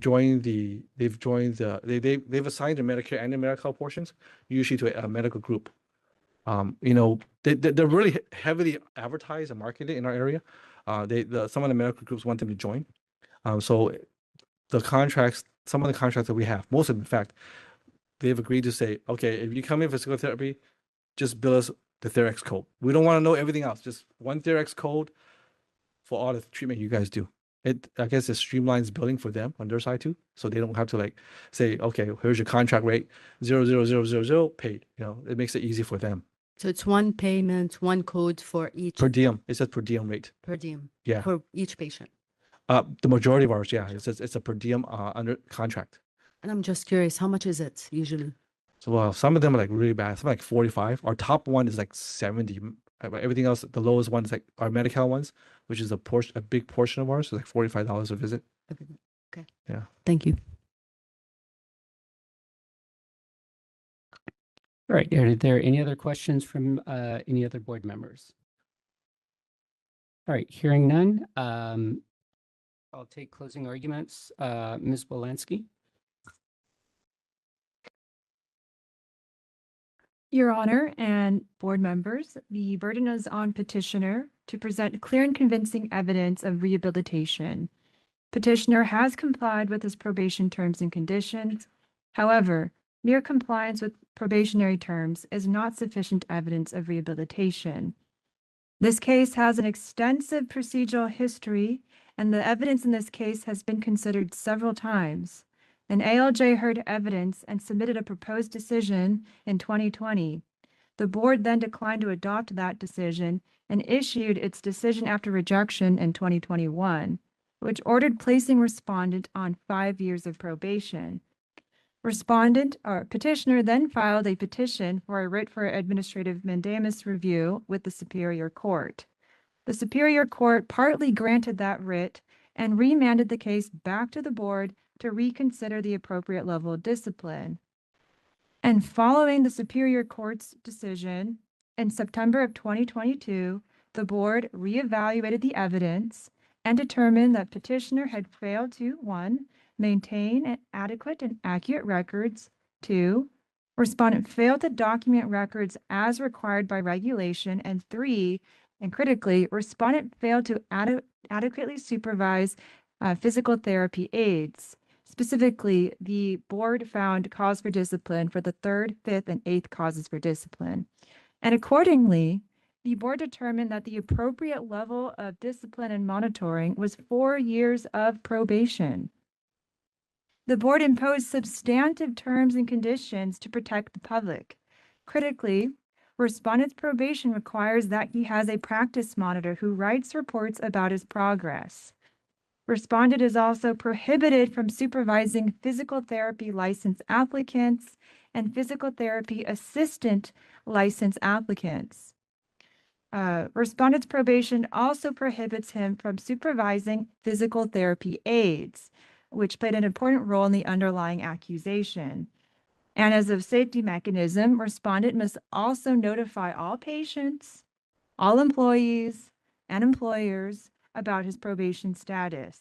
And in this case, most importantly, his patients and employees, because he runs his own business. It should be noted that even after the board reviewed respondent's evidence in this matter again, after the Superior Court remand, respondent was still dissatisfied. He had submitted a request for reconsideration and a request to stay the decision.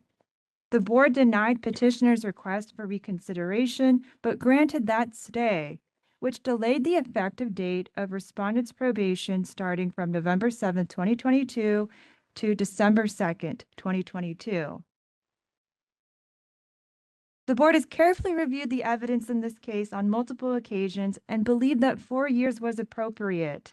Petitioner should complete his full 4 years, and as such, we ask the board to deny Mr. Kwan's petition. Thank you.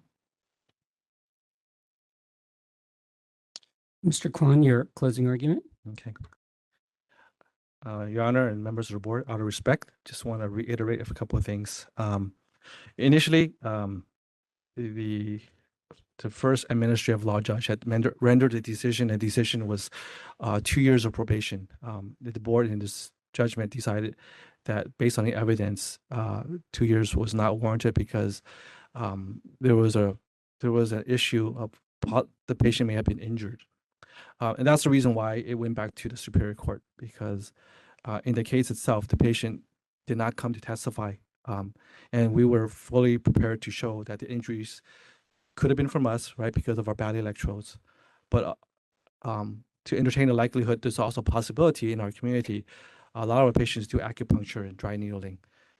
Coming in with that previous treatment could also have posed a skin risk, and it's our fault because our electrodes, if they weren't cleaned, if there was some issue with dry needling on the area that we had done electrical stimulation on, then yes, I'm at fault, and those things could have happened. But the patient never testified, and we couldn't really identify what, besides the electrodes, what the extent of injury was. And so the Superior Court came back and said, you know, hey, you can render a decision, but injuries cannot take into account any injuries And for the longest time, I tried to understand when I was put on probation, if injuries was not the case, what happened? And I get it. I had no policies. I had possible dirty electrodes. Supervision was not correct. Could have been better at supervising. And so hence, even though there was no proof of injuries to the patient, what I had been doing potentially could have caused a lot of injuries, right? So I got that. I understand why that had to be changed. And so those changes were made. I've completed 3 years out of the 4 years. The changes were made right away. It wasn't like it didn't take me 3 years to figure this out. I did it right away because I knew what the issue were, and speaking to other private practice owners, ascertaining what the best practices were, they were implementing right away. It's not like I disagree with it. I agree it's a better practice. And so we changed the policies. We make sure those policies in place for electrical stimulation. We eliminated any possibility of untrained staff rendering modality treatments for which they have no understanding or educational understanding of what it does. So our aides don't do any of that stuff anymore. I've complied completely with every term of probation. I didn't miss any meetings. All the letters of recommendation speak highly of my practice and what they know of me, my integrity as a person. That I'm not in this just because of money. I'm not here to make just. If I were, I would be working 6 days a week. I'm not. As a private practice owner, I have to ensure excellence in our clinic. So I supervise the onboarding of all our staff, making sure that they are well trained, right? And ongoing training, meaning that if I have to reprimand them, I do it nicely in private. I don't, just yell at them, right? So I've seen that happen in a lot of places. It's not right. So I continue to train them and reprimand them and teach them, because one day they're going to become PTs, right? They need to understand what the proper etiquette, what the proper communication should be with patients, and how to treat patients. Prior to this probation, 2018 was the incident. I received my licensure in 1999. I've been PT for 19 years. There was no issues. I supervised aides throughout my entire career at multiple clinics, and there was never an issue with anything happening until this incident where the patient A had an issue with the electrical stimulation. So I think in terms of understanding my understanding of how to be a better practitioner, providing excellent service and to the community and better service, ensuring that the public is fully protected. The changes that I made are ensuring that. And I think, for me across the board, PTs across the board in California maybe should consider the same changes we made in electrical stimulation. I think it's a better policy, but I'm not one to enforce that on anybody. But it is a policy I think guarantees it, that they're not going to get hurt because of electrical stimulation. Aides being trained and ongoing communication with them as they are being worked. If they are working along with the physical therapist, they're receiving knowledge and training every day. They're like the therapist is working with them, teaching them, because we're educators, right? We teach not just our patients, but these aides are going to become PTs. So we're teaching them how to become a PT one day, giving them the early experience how to work with patients. I think in my understanding of what I've done, my question is to the board is, what is the sufficient evidence of, or to, I guess, Attorney General, Deputy Attorney General, what is the sufficient evidence of rehab? I feel like I have provided that, not taking 3 years to figure it out, right? I think I've given the board understanding that these changes were made immediately. I owned up to it right away. I said, you know what? I was wrong. I could do better. I have to do better. And I think I've done better. And I don't think the public poses any risk at this point, for me to be off of probation. There's other reasons I can give, like personal reasons. I don't think it matters, but if you want to hear it, I like to continue just to work 3.5 days a week and continue my paperwork, and then spend time with my family and the kids. My son's getting older, right? He's 17, aspiring D1 golfer. He wants to get into college golf. I'm trying to, work and get them to the next goal, right? To get into college golf and compete at the hopefully national level one day. But you know, I want to assure the board, look, the dangers that were there, they're no longer there. Right? I understand what makes a better PT. I understand what makes the clinic better. I understand what makes us distinct in the San Gabriel Valley, in providing service to our patient. We're not run of the mill. We're not even one of those mill clinics where people, it's just like a bunch of people come in at one time and you know, 4 or 5 patients per hour with a team of 2. We don't do that. That's just ridiculous, right? We provide good service. I really believe we provide good service and honest service. We don't intend to do any harm. Unfortunately, in that case, you know, something happened. So, you know, I appeal to the board to see what has been done, the policies that are in place now, and they will continue to be in place. There are definitely areas to continue to improve, and I'm going to seek out those areas, right? To find out, you know, for my colleagues, we brainstorm, you know, one we play pickleball with, hey, what else are you guys doing that's different from us, you know, that we can be better, right? You guys have been long in the community longer than we have, and you guys have a good reputation as well. So what are you doing that we can do better? And I'm willing to learn from that and continue with that. But I do think that, like, what is the sufficient evidence of rehab? I don't know. I mean, honestly, I don't know if there's an answer for that. Sometimes it could, maybe there isn't enough. Maybe there is enough. I don't know. That's for the board's determination, to see, one, am I giving you what you believe to be honest? I hope I'm presenting what you see as honesty in front of you. I'm not trying to sway the board with emotional testimony or grandiose. I'm not an orator. I don't speak well. I'm just telling you that we made changes, and I think it's good changes, and it's going to carry on, and the patient's not going to get hurt from it.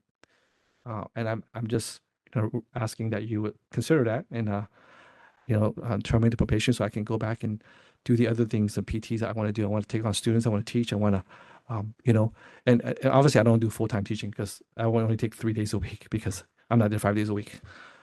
But I want to teach. You know, that's one of my goals early on in my career, is to be able to teach. You know, as a side, early on in my career, I almost went the PhD route because I thought about teaching. I decided that I can't do that. It's too long. It was 6 more years of education. So yeah, I appeal to the board. I gave you, the board, some of the documents of what we've been implemented in over the last few years. Maybe it's enough, maybe it's not. If it's not, I'm willing to learn from it. If there's more that I can do, please let me know. That, you know, and any better practices that I can, that you know of, that I can do better, I'd be willing to implement those right away. Thank you. All right, thank you, Mr. Kwan. So that concludes the hearing. The record's closed, the matter's submitted, and we are off the record. So just a reminder, Mr. Kwan, if you would check with the court reporter shortly and pick up the court reporter billing sheet, and then you're free to leave. Okay, thank you. All right, and Madam President, I'll turn the matter back to you. Thank you so much. All right, I want to thank those involved. We are going to go into closed session right now.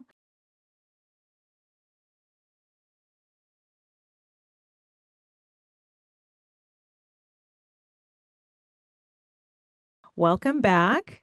This is the official business meeting of the Physical Therapy Board of California, day 1. And we are proceeding with our agenda. Item number 5, we are going to postpone until the March 2026 meeting.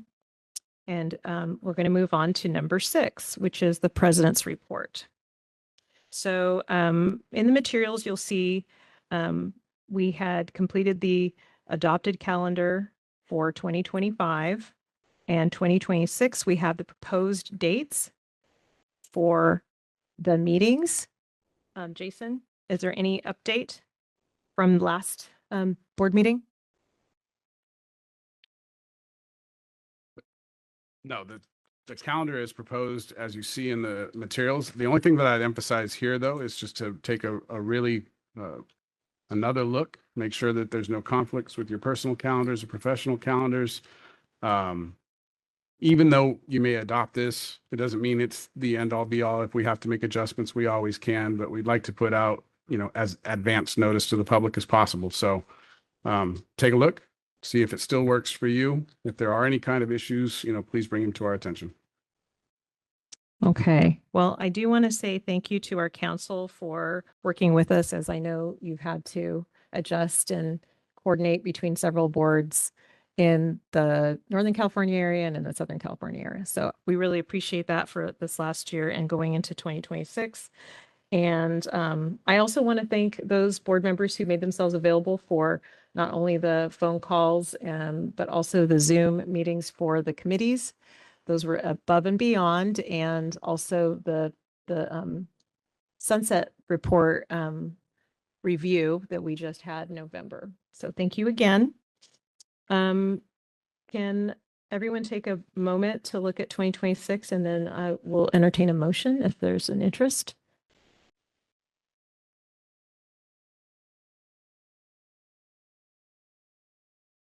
Page 42.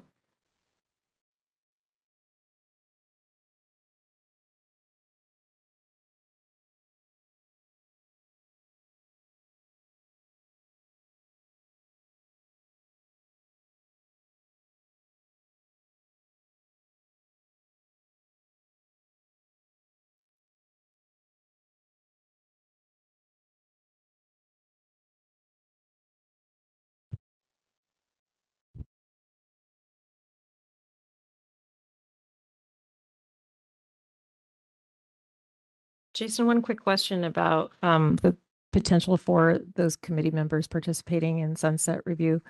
You said that should be in which 2 months or 1 month?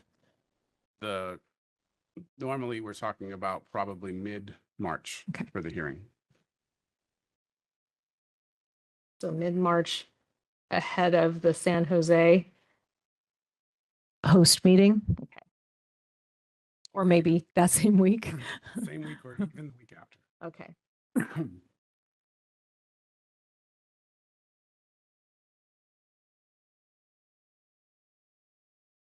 Okay.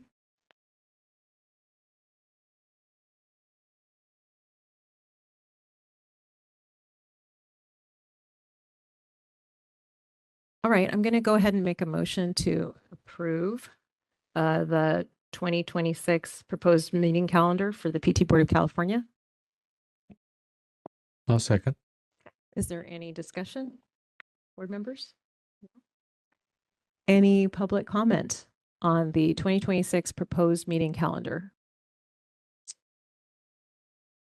Any comment, public comment online? This is the moderator for members of the public on WebEx. If you would like to make a comment on this item, you can click that raise hand icon, or if you're an audio only participant, you can press *3 on your device.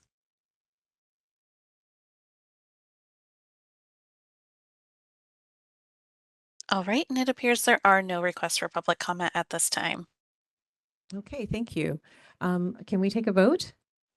Brandon, Yes? thank you. Gail Armstrong, Yes. Yes. Tanya McMillian, Aye. motion carried to adopt the 2026 meeting calendar. Okay, thank you. And moving on to committee updates. We have 2 committees that we're still in process participating and contributing. The first one was the EPR process with HR regarding the executive officer level change. And also the second one was the sunset review process. Can I ask my vice president if he wants to give a report on the EPR process and where we are? Thank you. The EPR process is ongoing, and we are working with Cal HR to basically we're collecting additional information and really starting to put together sort of outline as to we're going to be submitting in March. And we're still on target in terms of submitting in March for the board to approve. Okay. Are there any questions about the process or where we are? Okay. And then, Dale, did you want to share anything about where we ended up after, the last meeting? The one that we did the review for? I know we're going to do it in more in-depth review.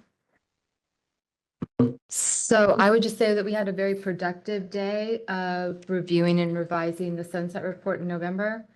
And it allowed everyone to provide input, and we will reconvene on addressing it here. That was a great opportunity for the public to hear exactly what was being put in and to give their feedback. I think it was wonderful. I was on that committee, and I want to say thank you to my co-committee person. And for those of you who might know Dr. Armstrong and how meticulous she is with not only our minutes, but also our sunset review process and report. I think that is very fitting that we give her a little token of appreciation. And if you know, that would be the dash. We need to give her the dash because she was so meticulous. All right. She really, you know, if you ever need somebody to pick apart a report and make sure it's spotless, we really did appreciate your input. And you have had us learn a lot about like syntax. You could have been an English teacher instead of a PT, who knew? All right, so there's one more thing I want to do before I hand it over to the EO, and that's that I just want to say thank you to everybody for supporting me during this first year of presidency. I learned a lot from the big footsteps that came ahead of me, and just everyone has been so wonderful, the staff, and yeah, it's a learning curve. That's all I have to say.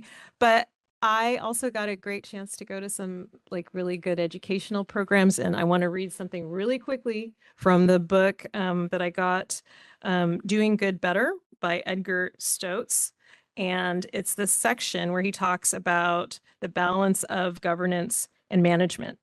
And he describes 3 models. He says there's management-centric, board-centric, and then a partnership model, which I'm so proud of this board and the staff and how seamlessly we work together for the good of the citizens and consumers of California. And it's not just what we say, it's like believe in what we implement. So the partnership model, the board exercises its fiduciary role through establishing the organization's vision and mission. It delegates and implements to management under the direction of the EO.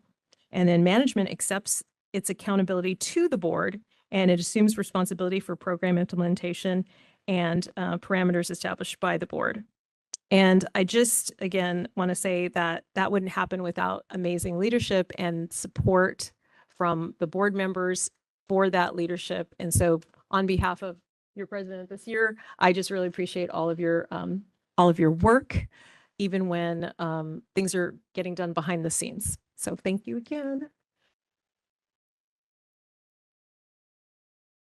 Okay, we're on to agenda item Public 7. comment. Oh, sorry.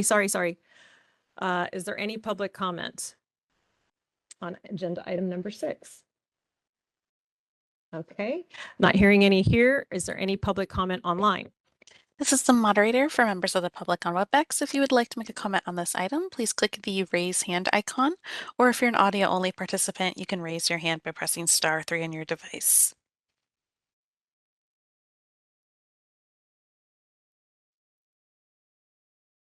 All right, and it appears there are no requests for public comment at this time. Okay, thank you, moderator. All right, now we're on to agenda item number 7, Executive Officer's Report. Okay, so the first thing on my list is executive services, and I'm going to highlight outreach in this regard. It's been another busy first quarter. 8 outreach presentations across the state to PT and PTA programs, and 2 consumer outreach events in September, 2 days apart, with one being on a Saturday. We also manned a booth at CPTA's annual conference the following week. And I have to say, special thanks to staff that are on our travel teams. So Paul, Brett, Francisco, and of course, April for the coordination and all of the logistic planning.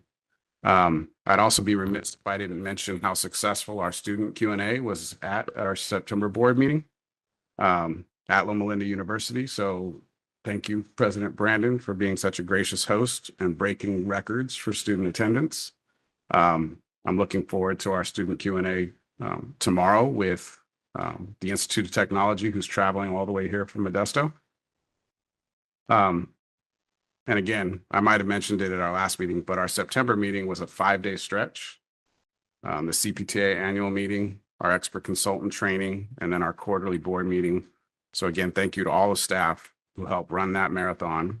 And again, April, Brooke, Vincent, Sarah, and Kim for kind of keeping it all running smoothly. I appreciate it. I know it was a long week. So I'll be presenting the Administrative Services Report later in the agenda, so I'll save my comments for that section. For licensing services, and really with an emphasis on applications, as discussed over the past few years, we've continued to see an increase in applications for licensure. In Q1 compared to last year, we typically see about a 5% increase, but this year it was closer to 10, and that's largely due to a 25% rise in PTA applications alone, year over year. And more details will be provided by Valerie in that report when we get to it. But it led me down kind of a rabbit hole with the rest of the staff. And information is paramount, data is crucial, and our staff focuses on extracting details from our data to improve business processes. And here are some of the data elements that we discovered and we think you might like to hear. For licenses issued in fiscal year 24-25, of the U.S. grad applicants, the average time from application received to license issued was 73 days for PTs and 95 days for PTAs. Some things to consider there, though, are that affect the statistics is the fixed date testing curve. The fixed date testing schedule is anywhere from 80 to 95 days in between exams. Exam failure, which potentially could add another 80 to 95 days to that average. Presence of criminal history and other common deficiencies in the application process. So when we're talking about 73 days, and you just consider dependent on when an application was submitted and to such time that they were made eligible to sit for the next available exam, that could be 73 days alone, right? So it really speaks to the min and max of that average range. And as you've seen in the materials, we provide process times that speak to board control with an average of about 30 days. So as an example for context, for PTs, that 27 days in board control and 46 days within the applicant's control for that total of 73 days. More time on the applicant than it is on board staff. For PTAs, 35 days in board control and 60 days within the applicant's control for that total of 95 days on average. But again, more time on the applicant than it is on board staff. And when I say on the applicant, I mean that also could be sitting and waiting for the next available exam. That's part of that. With the influx of new PTA programs and that increase of PTA applications, we're at a point now where we're going to have to consider additional staffing resources so that we can process PTA applications at that same rate as we do PT applications. So, and then we went a little deeper, right? We can break that application processing time frame down a little further.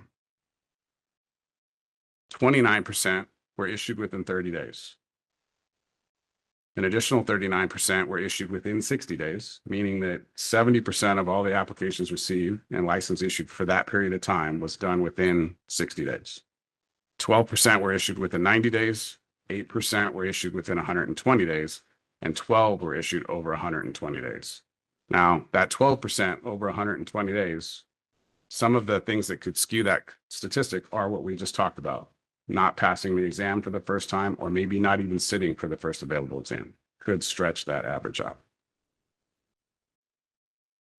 And then some feedback that we've gotten recently from the professional association and from some educational institutions as it relates to license applicant status.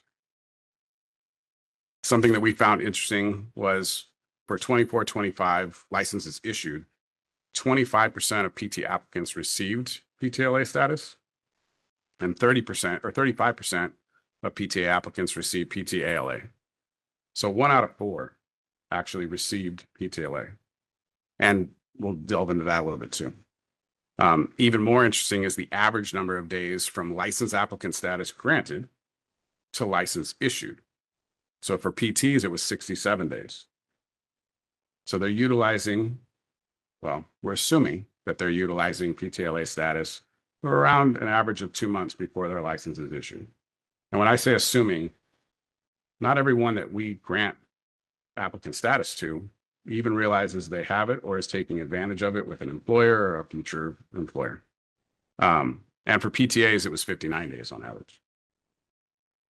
So I think PTLA is one of those that sometimes I might provide a little friction to the conversation for, because PTLA status was created, I describe it sometimes in a bygone era, right? When we did not have the technology we have today, that we administered the exam twice a year, paper and pen on a Scantron sheet. And we needed that time to process those scores. And so we created this status where a applicant could go out into the workforce under the supervision of another physical therapist until the board could get around to administering the load of that recent exam. Now, the numbers are starting to demonstrate too. It's not as needed. Only 1 in 4 take advantage of it or even have it granted to them. Sometimes it's not granted to them because the license is granted the day we would have looked at it. So efficiency and technology has created, I wouldn't say an obsolescence, but at least an obsolescence factor for license applicant status. So for consumer protection services, I'm just going to echo some of the things that the enforcement manager, Carol Phelps, will cover in her report, but with a little bit of a twist on perspective from the executive officer. She mentioned some of the new business flows that we've created within SharePoint and how much they benefit staff and timelines and for approvals from the EO. So I guess let's talk about how it benefits me, right? With these new flows, I don't slow staff down nearly as much as I used to, right? That efficiency for me to be able to sit and review cases with them and then hop into a queue, review a document, affix my signature and get it back to them so that they can go forward with the processing of it. I'm eager to see how those numbers bear out in our performance measures in the future, right? How much did I really slow this process down? So, but none of this would be possible without our resident tech guru, AI guru, Vincent Azar. Thank you for making that successful transition and always being so willing to innovate and working side by side with staff to make it happen. And that's the next part for admin services. I'll wait till we get to the admin part of the agenda. I'm happy to answer any questions that you might have. Okay, is there any question from the board or discussion, comment? Jason, thank you for that. Under the consumer protection services, what measurements are you using to determine if this is a trend or truly an anomaly? So members are used to seeing in our quarterly materials where we post our performance measures, and they're broke down to PM1, PM2, PM3, so on. And those categories that are broken down come down to, at least for us at this point, would be the investigation, the time that it takes to investigate the case and then to actually file a formal accusation.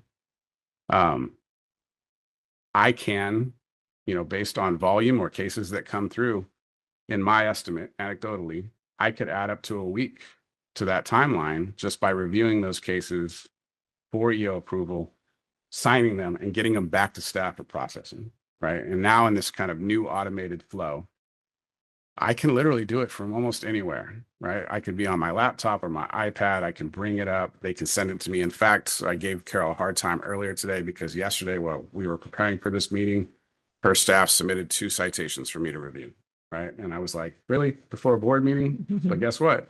Because of the flows, I could turn it around and do it very quickly and get it back to them. And they better be issued by tomorrow, right? So anyway, we all have a factor in this, in moving these cases through the process, even when it comes down to even board votes, right? So we send them to board members for vote. The timeline that we give you to review that case and choose to adopt, right? Choose to grant or choose to hold for discussion or choose, that adds to those performance timelines too, right? So we're trying to squeeze out every little bit of efficiency we possibly can. I appreciate the friendly nudges. We all do. Any other questions or comments from the board? Just a quick question. Thank you, Mr. Kaiser. What is the goal with the turnaround from the time an applicant applies for the license until they get the license? Is there a goal for? So we have an internal measure of 45 days for one category and 90 for the other, but what I would say is, we're well within those categories, but we measure those categories based on the time frame, almost like a chess clock, when it's in the board control, right? Once we hit that chess clock and we give it back to the applicant to fulfill any kind of deficiency they might have, they didn't supply a document or they didn't supply a picture or they haven't sat for the exam, either the MPTE or the JAM, it's now in the applicant's control, right? And so I want to do what I can to reduce both times, right? And so for me, the most interesting number is from application received to license issued, because I think that there's still a little bit we can find in either in board control or in applicant control. And within applicant control, some of the things that we can do are the effects of our outreach program, right? Teaching the applicants to be better applicants upon submission, that their applications are more complete, they're more prepared. That takes a little bit of time out of there as well. Can you go back to the PTA and the licensing unit, the dedicated staff? I see, I think it's page 76. The PTA had 40. Is that 40, the processing time, right? 40 days. But so did, there were also higher numbers for the foreign educated, but those are, they're handled separately. How many people are dedicated to each one? So for the foreign desk, there's one AGPA level analyst, and the foreign is a different process. It's a whole different process. It's a little bit more in depth when it comes to analysis, but also timeframes. Foreign applicants often have to do a 9-month clinical, so you'll see that kind of stretch that number out, and that's by necessity, right? Based on current legislation and what we're looking at, we can't really control that. They either do it, and sometimes it takes longer than that. We usually give them a period of time to find a clinical site and find a clinical instructor, then that 9 months to complete it. And within that 9 months, that clinical instructor essentially has to vouch at 2 points during the process to say that they met that clinical requirement and they can be moved forward in the application process. Do we have a metric for that one? Like in terms of a goal metric? We have goal metrics, but that one's hard. It's not the same way we have performance measures for US grads. Okay. The process is a lot more convoluted for foreign. They have different avenues that they can take. If they're licensed in another state, they may not have to do the 9 months, right? They can use that work experience from that state. Each is individual, very individual. So back to the PTA, you feel like that unit is going to find support inside, or you're thinking we need more? I think staff? Based on these numbers now, and we know that there are more programs coming online for PTA and the demand for PTA in California is going up. That in order to sustain that quality of those timelines, we're probably going to have to throw some additional staffing at that. It's not based on existing resources. That's probably through a budget change proposal and hiring on a new person. Okay. All right. Okay. Are there any public comment for agenda item number 7? Any comment online? This is the moderator for members of the public on WebEx. If you would like to make a public comment on this item, please click the raise hand icon, or if you're an audio only participant, you can press *3 on your device.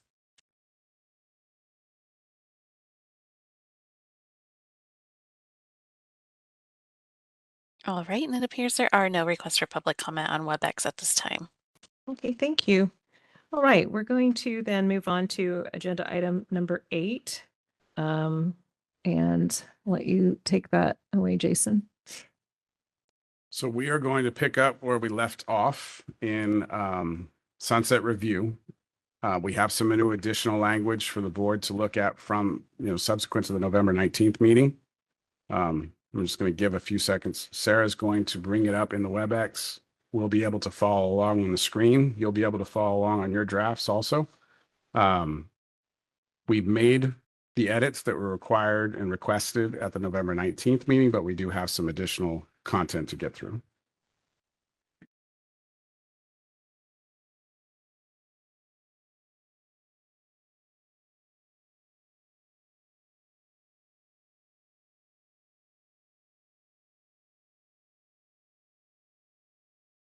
Okay, so we are live on WebEx now, right? So this is the draft document for the board's sunset review report. And we are starting with section 9.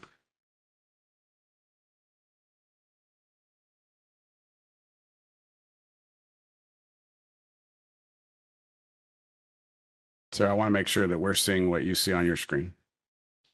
Okay. Oh, okay. For those on the WebEx, the materials are available under the content tab, and you can download them if you would like to see the materials in addition to us displaying them. For the members of the public that are in the room, there are also copies available.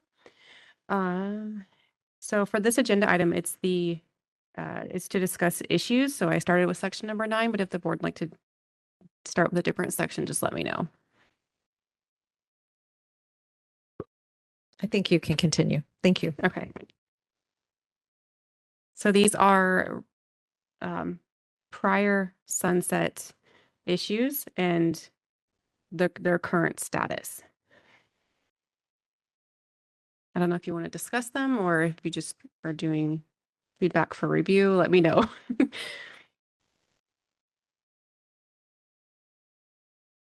Okay, so just for reference, this is part of the answer to the question.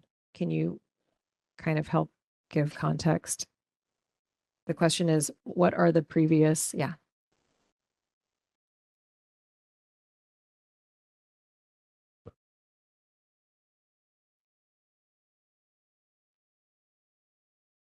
Two switches that you can choose from, Susan. Too dark. Thank you, though. So I'm sorry. Yeah, one more time, Sarah. The question is to the board, provide prior sunset background information concerning the issues or each individual issue as it pertains to the board. Okay. And the first one was the waiver extension, making it permanent for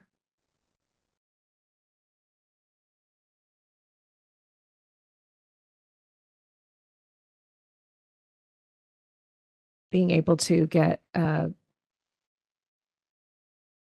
authorization. So this language you did review at the November 19th meeting, and this was explaining where with the WebEx portion. Yeah, okay. In our previous sunset, we were in the middle of the pandemic, and one of the things that we thought would be good for sunset is to ask the legislature to require of the board to provide a WebEx or virtual component for all of our board meetings, similar to what we're doing today. But if we were going to meet, then we'd have to provide it. We weren't granted that, but we also knew that there was going to be some changes to the Open Meetings Act that might account for some of this. And sure enough, there was, right? Those extensions were recently Sunrise for another few years. They're not quite what we were asking for in Sunset, but they were enough that we think that it still serves the purpose as a vehicle for the public to participate.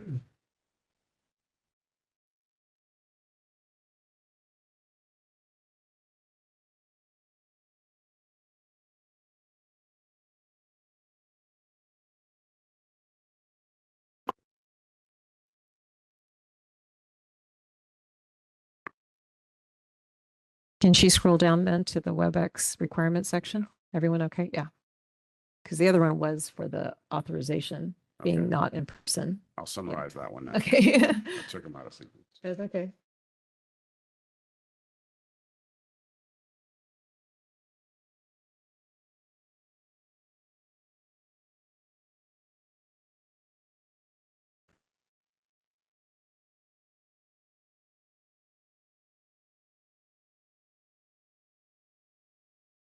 So everybody's okay with the language as it pertains to the WebEx? Yes. So for the first issue, it was language that we asked for, also pandemic related, when it came to direct access. And in the existing language at the time, a physical therapist, a consumer could access physical therapy services from a PT for 12 visits or 45 days, whichever came first.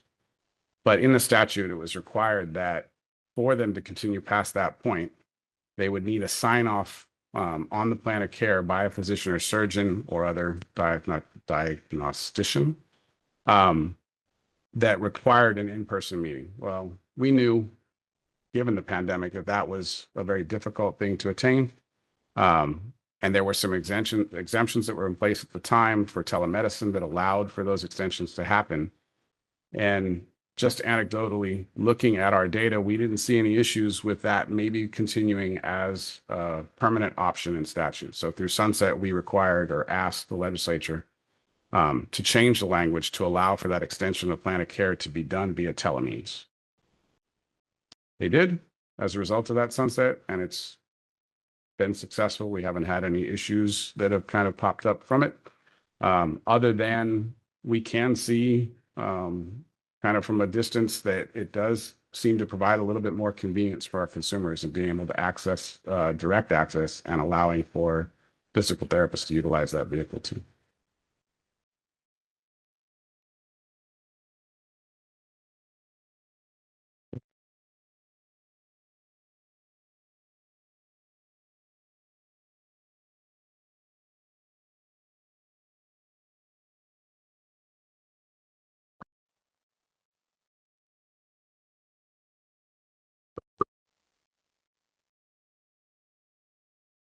So this has been a longstanding issue for us. This is the third sunset that will be asking the legislature to consider extending our statutory caps for the fees that we charge. For the last two sunsets, as we've made this request, we've not proposed a fee increase, if you will. We were fairly solvent. We didn't see any need for it, but because we were at our statutory caps, at least I will say, I wasn't completely comfortable not having a plan B, right? If something should, exigent circumstances come, lawsuit, a change in examination services or something like that, that would require more admin resources and pull our fund condition down at a rate that we weren't anticipating. The ability to increase fees through the regulatory process is that plan B. And right now we don't have it, right? We're at our statutory caps. We couldn't increase fees if we wanted to. I would say currently we're still in a decent financial situation. We are asking the legislature for the third time to consider extending the caps. This year, we're taking a little bit different approach. We're working collaboratively with the Budget Office and Department of Consumer Affairs and doing a workload analysis of what our fees are currently, which we're seeing are probably a little lower than they should be. And then on top of that, adding a projection for time, increases in workload, increases in applications received, those kind of things, to at least make an estimate to give to the legislature of what we think the increase in cap should be. It's not to say to increase the fees, it's just to increase the authority to increase the fees through regulatory authority. I think that we were discussing, Jason, the difference between the last sunset when we asked in this one regarding our fund condition and how it shifted, and specifically due to the increase in some of the investigative costs for us. I mean, an important thing of note is that the Physical Therapy Board is a special fund, meaning it does not receive any taxpayer money. All of the revenues, all the expenditures are funded by revenues that we receive from applications and renewal fees. I think everyone can relate to the idea of increases in costs of overhead and inflation and those kind of things. And we have seen a significant rise in costs for enforcement program, primarily based on the hourly rate that we are provided services from the Attorney General's office. But even a smaller portion of that for the costs that are passed to us by the Office of Administrative Hearings, for the hearings that we hold, and the ALJ services that are provided to us, but also just additional staffing, right? We are, with the exception of one vacancy today, fully staffed for the first time in a long time, which draws down that budget a little bit quicker. And every year you can anticipate about a 3 to 5% increase in overhead costs as as it relates to typical overhead, which is what I would call, rent and the power bill, and then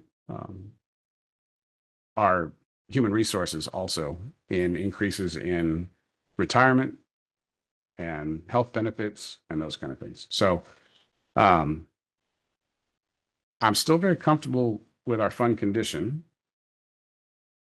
I think I've shared in the past, I want a double-digit fund condition and I want a year. We're at about 8 months right now. And then based on conservative projections, we can probably anticipate losing anywhere from a month to 2 months every year for the next 4 years. If that's the case, then insolvency is what we have to look at. And that's where the statutory caps become even more important. So just to clarify, when we were at the sunrise, how much did we have in our fund condition? We were double digits. We were in a much better, well, we were at 10 months. Yeah. I mean, Barely. Yeah. Okay. we were right at 10 months. And this number hasn't been changing because we are getting more complaints. I don't see, well, I mean, I can't tell over the course of the last 3 years, but I can tell from last year to this year, we're the same number. And we've talked about that Mhm. at length in past board meetings where it's not necessarily tied to an increase in the number of complaints, but just from our own experience, the complexity of those complaints, and then the increase in incurred costs from outside entities like the AG's office and OAH have Mhm. contributed to that. Yeah. I think it's just really important for the public to know we're not increasing the number Yeah, of complaints, and it's not directly related in it's just the cost of doing business and that. There's very little opportunity in government to right-size the cost of doing business. And this is one of the only vehicles that we have. Okay. Does anyone on the board have any questions or comments about the writing of this section or anything? Okay. I think we can scroll to issue 4.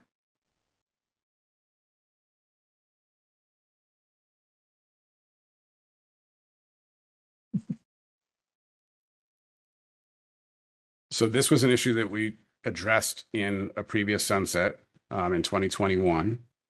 And this really speaks to the structure of the board and the position of the exempt position of the executive officer. We just talked a few minutes ago about the committee's work on submitting an exempt position request in March.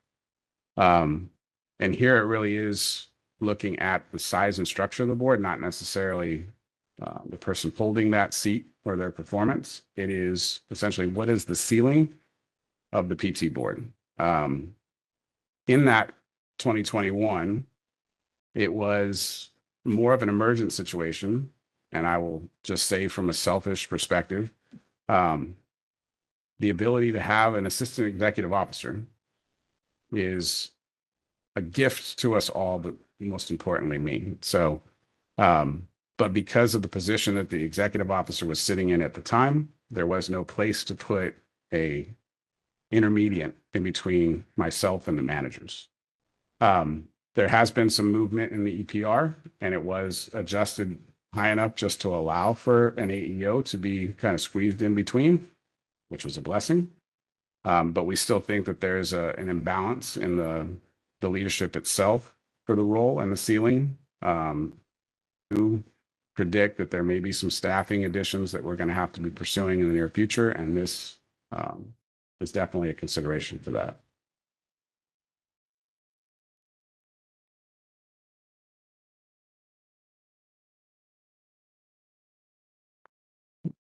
In this section of the report, it goes into a very long history of the board's attempt to right-size this position, and even some of the successes and failures in doing so. And so we're just providing this as an update to the 2021 report to the legislature as to the status of where we are today. Could I say it's very similar to our cap issue in that it's not that they're asking or that the board is asking for a specific number or finite, it's another band basically. And it's based on the growth of the board and what its jurisdiction is. Yeah, there should be a periodic assessment of structure to make sure that it is appropriated correctly. But in that next band, there's also room for increase. Is that right? Inside of the band, and we're at the top of whatever band. Yeah, each band has a min max. Mhm. We are maxed at the band that we're in now, but we're also maxed in the ability that position creates for civil service impact for the rank and file below. Mhm. Okay. Any discussion or questions about the wording of this section? If not for the board, let's move on to issue 5.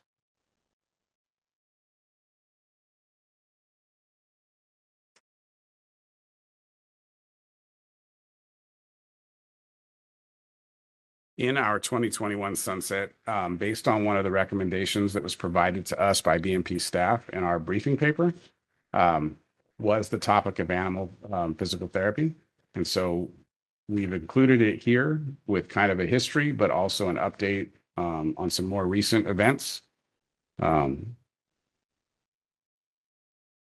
We do have a session item on the agenda tomorrow, an informational session from the Animal Physical Therapy Coalition, along with the FSBPT, and a few colleagues from from the state of Kentucky to kind of talk about the logistics and structure.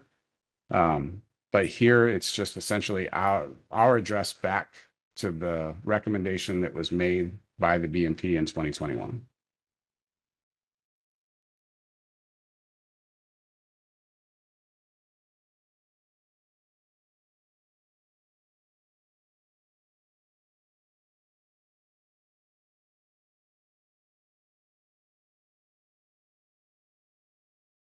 Okay, any questions? Any comments on this section's wording? Okay. We can keep moving then. I think, okay, so new issues is our other section. So for new issues, you will see kind of some redundancy from the previous issues, but these are the more current and relevant updates to those answers. So where we provided an extension in history past 2021, if the issue still exists for the board, we're addressing it here also in the new issues section. And so again, you'll see the exempt level increase.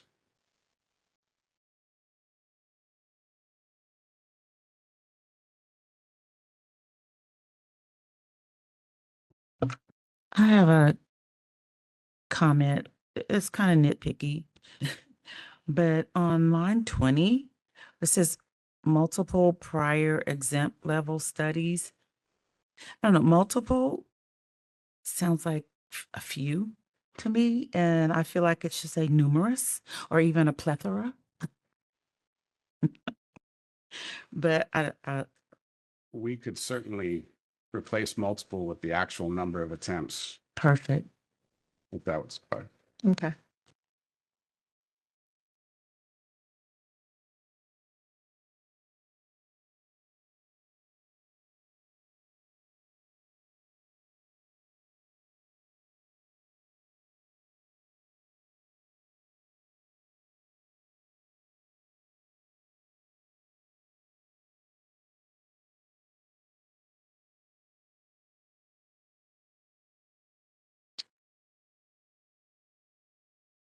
Anything else for the EPR section? No. So for number 2, for issuing or updating the fee statute, again, this is part of the description that I just gave you with what's going on right now. The workload analysis that we're doing right now is kind of an in-depth into labor that's involved in processing an application and if we're still in alignment with the existing fees. And then even a kind of a more a higher elevation review of just the total administrative costs of the board and if the current $300 renewal fee suffices that. That information will be available, or that analysis is projected to be concluded by probably the first or second week of March. So timely for our conversations with the BMP, and also part of a larger conversation that they'll be having with the rest of the Department of Consumer Affairs for other boards that are in pretty much or very much the same or similar situation.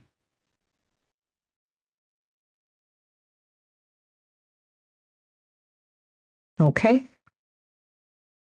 Any questions or comments about that last piece before we move on to the new issues? Okay. We actually have one more new issue and it's in your handout. It's issue number 3. And I'm going to bring that up for display on a different page. Is it? Oh, no, I'm sorry. That's new issues not previously discussed in this report? Correct. Okay, Oh, yeah, I no, I just meant that part. Oh, for that part. Previous issues, now we're going on to new issues, right? Okay. Okay. Yeah, we're ready. Yes. No, I think I have it right here. I just can't find it. Yeah. It's Is this the same language that you emailed or is it different?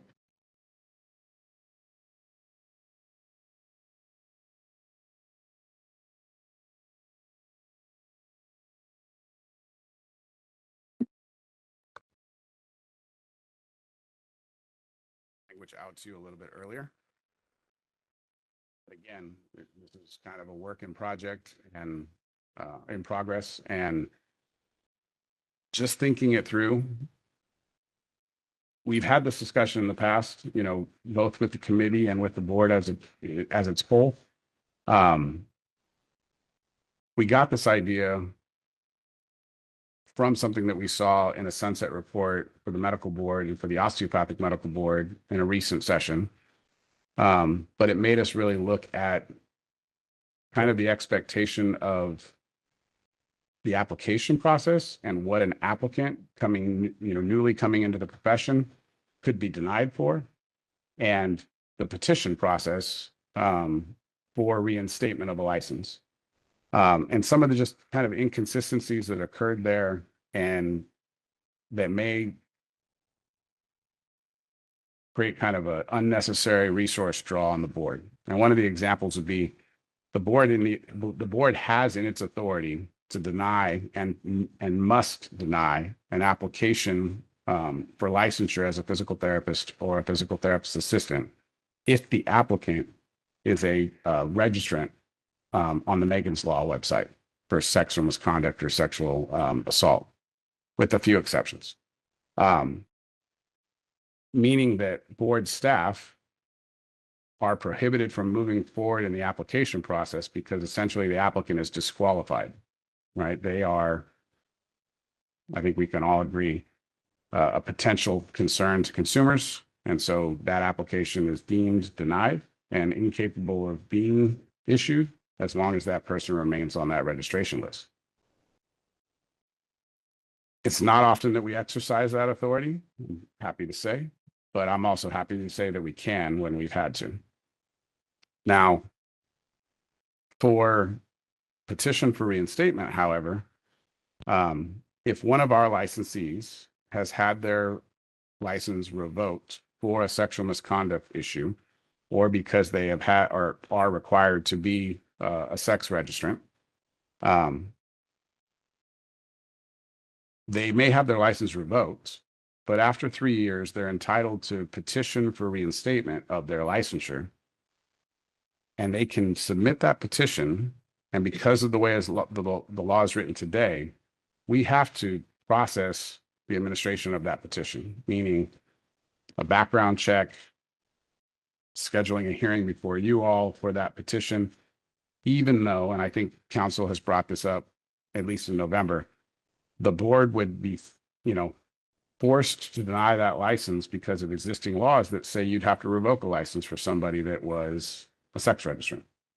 So it's a bit of an unnecessary administrative burden.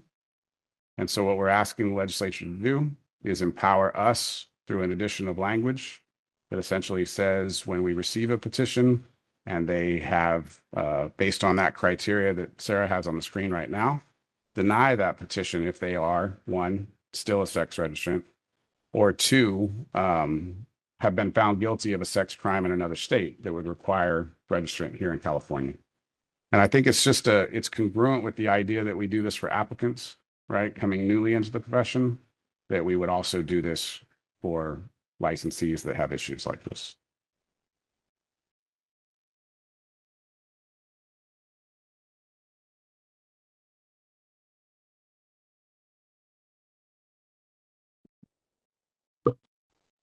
Jason, on this particular issue in the sunset report, I see the language is coming next. How is this? I don't see where, I mean, not that you have to, but it was based on this being approved for the Medical Board of California Medical Board.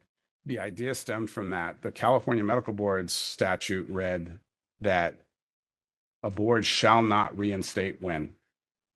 Well, that still assumes that they could petition and have to go through that whole process. What we're proposing is a little bit more preemptive, and that even at the staff level, the board shall not grant a petition for reinstatement. Should not, shall not. Is that Shall not. shall not? What was the California Medical Board? The board shall not reinstate. Okay.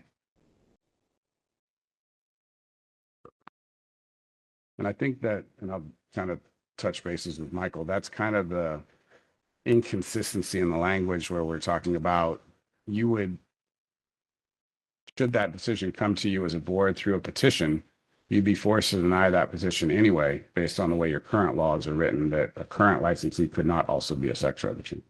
So it's just a matter of sequence that's the issue. Yeah, that's certainly correct. And just in terms of a matter of using the board's resources, it really would not make a lot of sense to have a hearing on a petition where by law you would be required to find a particular way. And this is based on, I believe the language is based on the medical board statute. The criteria that we're using to deny the petition is the same criteria that the medical board used to deny the reinstatement. I see.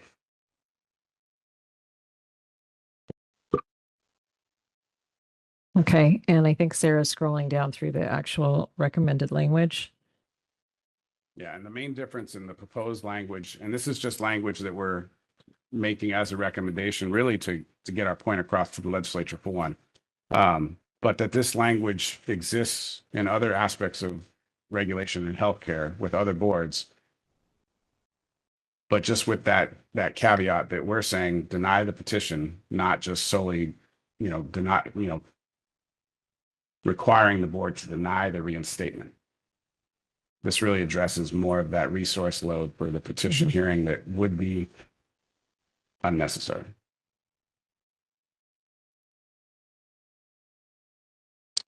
Any questions, comments from the board? Jason, when this goes to sunset, then they could come back and make adjustments as they, Yeah. This one Interview. In particular, I'm sure that there'll be conversation because they're gonna, there's a nuance difference in what we're asking versus what's been granted for other boards. And so we might have to kind of explain. talk that through with them. Okay. Okay, so no other questions or comments from the board? Is that the end of those updated portions? Okay. That's the end of the issues. Yeah. Okay.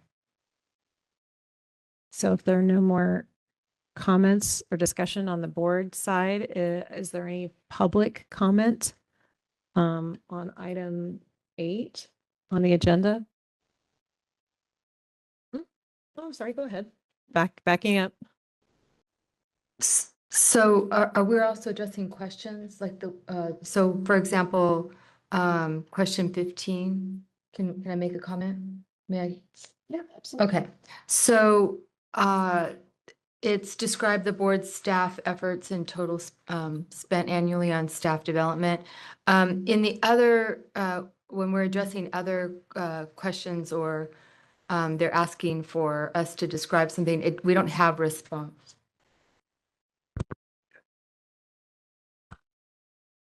Oh, is that better? Is that better? Yeah. Okay. So could we just taking out the word response on line 1? So on the others, we don't, yeah. That was partly just for this handout too. So Okay, I we don't- figured. yeah, Okay, thank you. remove that. We haven't discussed that one. I guess to go to that one.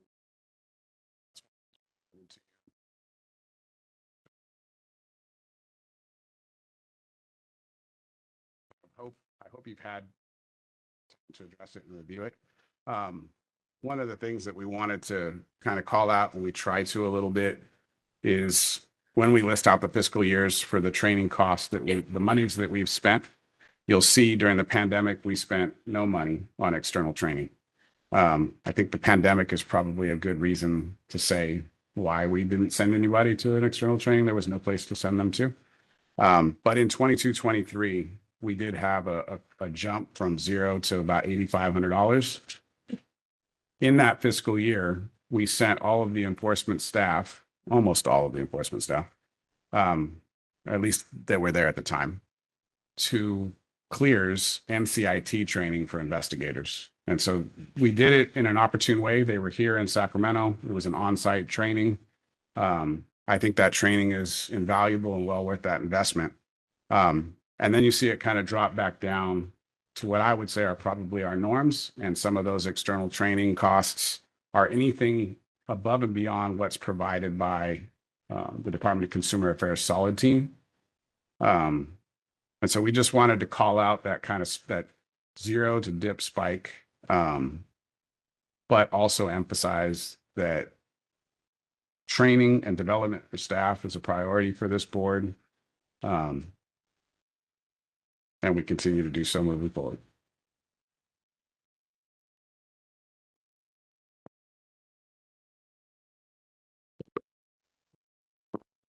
Okay, are there any other questions about the update on the question number 15 agenda item? I have one question. Why did it go down from 23-24 to 24-25?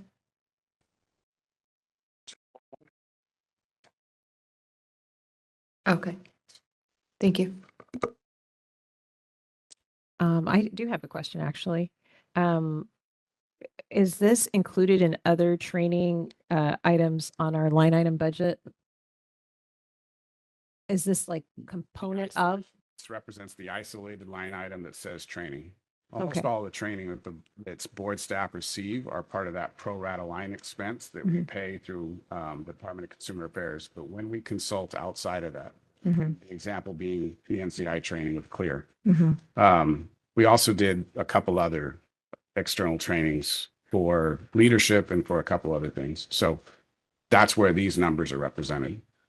I also think that this is something that we're looking at exploring in the future when it comes to external sources of training, because I think there's a lot of good resources out there for us to tap into. It's just really determining whether or not it's worth the investment and if we can afford it at the time. Okay, thank you. Okay. Any other questions from the board or comments? Am I right to say this last one was actually technically going into agenda item number 9? That's what it says on the top of the paper. Is that technically 9? I just want to make sure we give people the opportunity to recognize where we are. Okay, so I just want to clarify for those online, agenda item number 8 was the identification of issues in the Sunset Report and the recommendations of response of old items and new items and the new issues. And then number 9 is possible update to question number 15. And that's just with the regular report, which was before the issues at the end, if that makes any sense. If you've been following our long process with the not with the strategic plan, with the Sunset Report, issues to be identified or reviewed are usually at the end, and that's item number 8. Number 9 was going back and identifying a change that we had made since our November 17 meeting, 19, sorry, meeting. Okay, so with that said, are there any questions or comments from the public on agenda items 8 and 9, referring to the Separate. Oh, okay. Any comments on it on item 8? Item 8. We covered it all. Okay. Mm-hmm. Any public comments on item 8?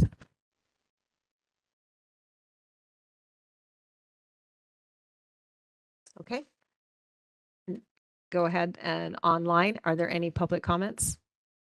This is the moderator for members of the public on WebEx. If you would like to make a public comment on this item, please click the raise hand icon, or if you're an audio only participant, you can raise your hand by pressing *3 on your device.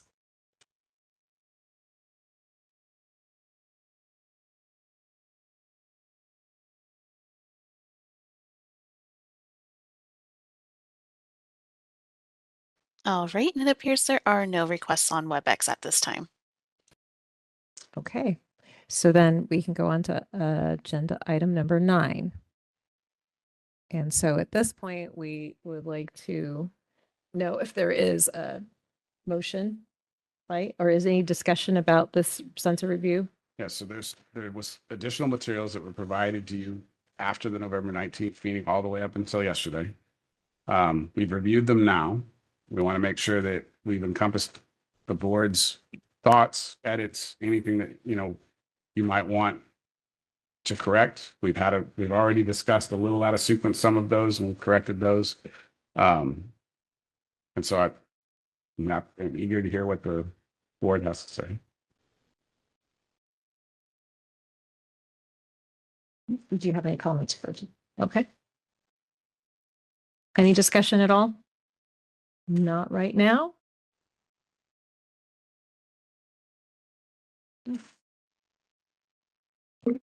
Okay, I motion to approve the 2026 Physical Therapy Board of California Sunset Review Report as revised per today's discussion, to authorize the executive officer to make any technical or non-substantive edits to the package, and to direct the executive officer to submit the report to the California legislature at the appropriate time and to respond to questions from the legislature regarding the report. Okay, we have a second. Is there any other public comment? Hearing none in person, is there any further public comment online? This is the moderator for members of the public on WebEx. If you would like to make a public comment on this item, please click that raise hand icon, or if you're an audio only participant, you can raise your hand by pressing *3 on your device.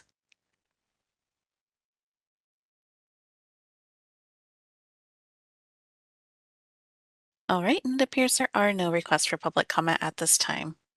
Okay, thank you. Can we take a vote of the board members? Karen Brandon, Aye. Sam Q, Aye. Dale Armstrong, Aye. Akila, Aye. Tanya McMillian, Aye. 5-0, motion carried to approve the 2026 sunset report. Wow.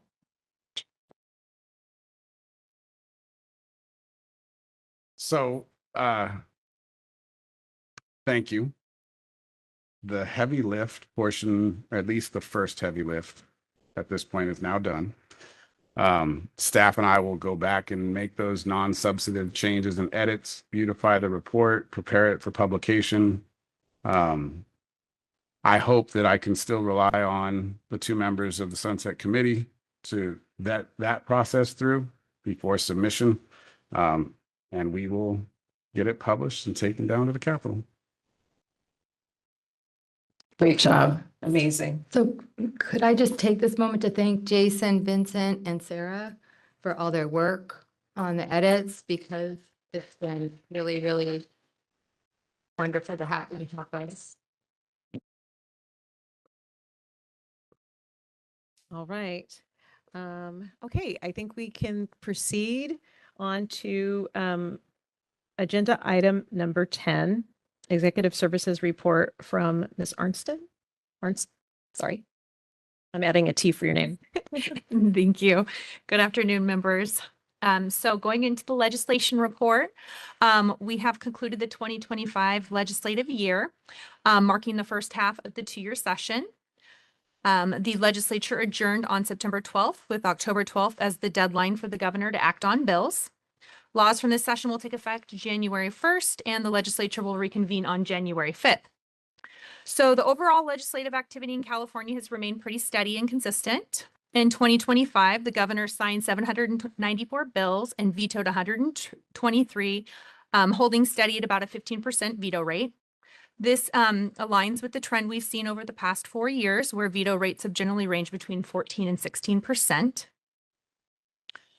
PTBC supported 3 bills this session. 2 were signed into law, AB 1009 and SB 470 teleconferencing, and then 1 was vetoed, AB 574 prior authorization.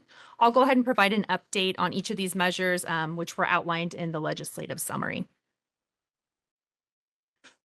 So the first one, AB 574, prior authorization for physical therapy. This bill was supported by PTBC. And it was vetoed. The governor vetoed AB 574, noting that he'd already signed SB 306, which established a broader data-driven reform of prior authorization across all healthcare services. He explained that it would be premature to create a specific exemption for PT until SB 306 was fully implemented. The full veto message is on page 50 of the meeting materials. The next bill on the legislative summary is AB 1009, teacher credentialing for OT and PTs. PTBC did take a support position on this bill, and it was signed into law as Chapter 629. This bill authorized licensed OTs and PTs with at least 3 years of school-based experience to qualify for a preliminary services credential administration. The next 2 bills I'll speak on, I'll kind of lump them together. It's the AB 2224 Bonta and SB 62 Minjiver. These were both addressing essential health benefits. Both bills were signed into law. So beginning in 2027, California's benchmark plan will expand to include infertility services, hearing aids, and durable medical equipment such as walkers, wheelchairs, and scooters. So for PT services, this expansion is pretty significant because it improves patients' access to mobility devices and related equipment. It reduces barriers to rehabilitation, and it supports better therapy outcomes. The next bill is AB 489, Artificial Intelligence in Healthcare. This bill was signed into law as Chapter 615, and this bill prohibits AI systems from misrepresenting themselves as licensed healthcare professionals. This measure is intended to protect patients from confusion or potential harm by ensuring that only qualified providers deliver healthcare services. The next bill is AB 742, licensing for descendants of slaves. This bill was vetoed and would have required boards under DCA, including PTPC, to prioritize licensure for descendants of American slaves.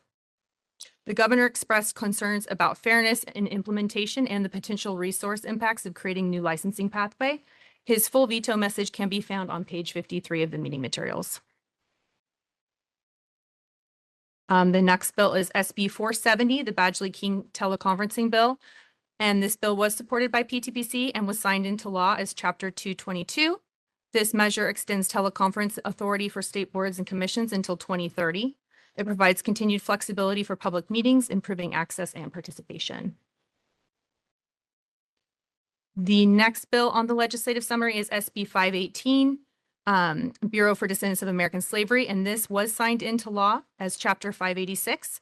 And this measure establishes a new bureau within the Department of Justice to advance reparations and equity initiatives for descendants of American slavery. And the last bill on the legislative summary, SB 641, States of Emergency Waivers. This bill was vetoed by the governor. It would have authorized DCA boards, including PTPC, to waive certain licensing requirements during declared states of emergency.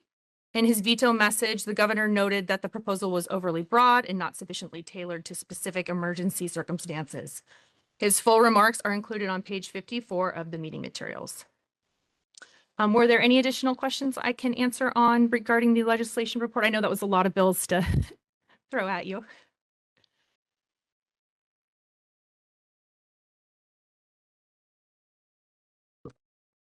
I feel like we skipped over SB 62, but it's very similar to AB 224. Yes, I did speak. Oh, sorry, not to interrupt you, but yeah, I did put them together just because they were both very similarly written, and they were both signed into law. Mm-hmm.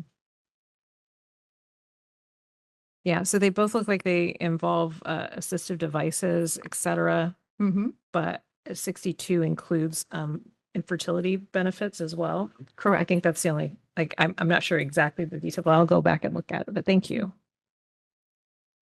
Are there any other questions or comments about the legislative report from the board?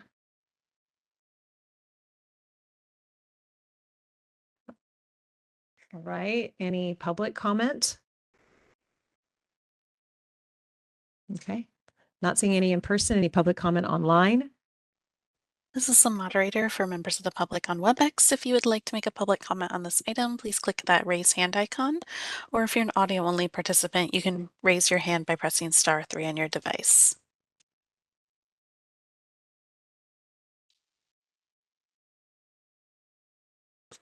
All right, and it appears there are no requests for public comment at this time. Okay, thank you. Well, thank you, Brooke. Really appreciate your walking us through the entire legislative cycle once again. We are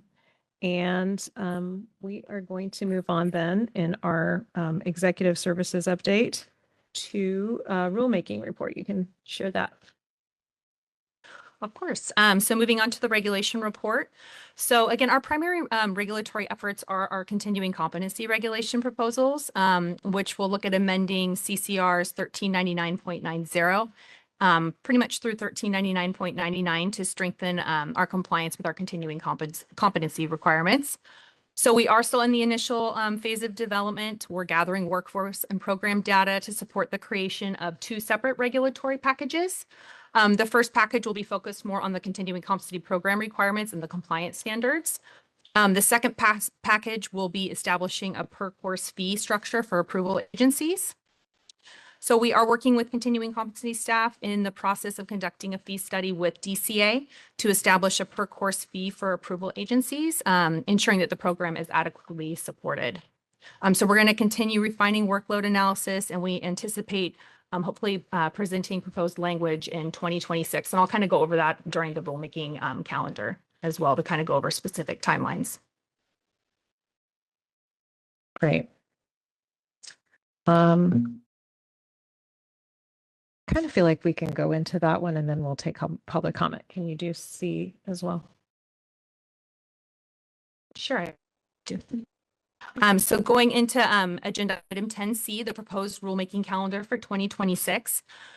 So to just give kind of a brief background, each year the board adopts a rulemaking calendar of anticipated regulatory changes, which is then published by the Office of Administrative Law. The calendar gives OAL a clear view of agency's regulatory workload for the year. By publishing it in the California Regulatory Notice Register, OAL can plan resources, anticipate filings, and also provide transparency. So for PTBC, adopting the calendar each December signals which regulatory packages are expected and when, and it also helps OAL manage timelines, and it gives stakeholders early notice as well. So I'll go ahead and provide or direct members to the proposed 2026 rulemaking calendar, which is on page 59 of the meeting materials. And then I wanted to mention too, you'll see two schedules listed, Schedule A and Schedule B. So for Schedule A, this section is reserved for regulations needed to implement legislation that was passed in the prior year. So for example, if there were any bills from the 2025 legislative session that required us to promulgate regulations, they would be listed here. So since there were no legislation from this prior year that requires us to do any rulemaking, there's nothing to report under Schedule A. So moving on to Schedule B, this section covers just basic general rulemaking where we can add, repeal, or amend existing regulations tied, which aren't tied to new legislation. So under Schedule B, we're proposing to move forward with our CC regs, which will again be developed as two separate regulatory packages. And then just kind of going over the timelines. So the way we have it set up on the calendar is we're looking at doing the notice public planned to go to the board for language adoption in December 2026. The notice publication is projected for March 2027, which will begin the public comment period. And then unless a hearing is specifically required or requested, none is anticipated. So these packages would then move to OAL for their review in September of 2027. So just kind of looking at that timeline in a glance, 2026, staff would go over draft language with the board. March 2027, the notice and publication and start of public comment would occur. September 2027, we would look at submitting for OAL for review and approval. And that kind of also includes a lot of different entities, obviously, such as, DOF for the 399 financial. And then there will be also additional approval required during that time frame as well. So again, these dates are estimates and they can change. So trying to keep that in mind. The 2026 proposed rulemaking calendar, again, is just kind of a guideline and a kind of a time frame so we can provide as much notice as possible to the public and also to OAL. And then just so you're aware of the process, so once the board approves the 2026 rulemaking calendar, then it goes to the DCA regulatory unit, who then files that on behalf of us to OAL. Brooke, both of these that we have in Schedule B are concurrent, correct? Correct. Okay, so our office is working on both of them at the same time. Which one gets done just depends on when we're done with it. Correct. All right, are there any questions about items on the agenda under rulemaking report and discussion of possible board action 2026? Any discussion from the board? Okay. For this Comment? particular, we need a We need a motion vote. to Yeah, adopt. we need a motion. If there's any interest, any.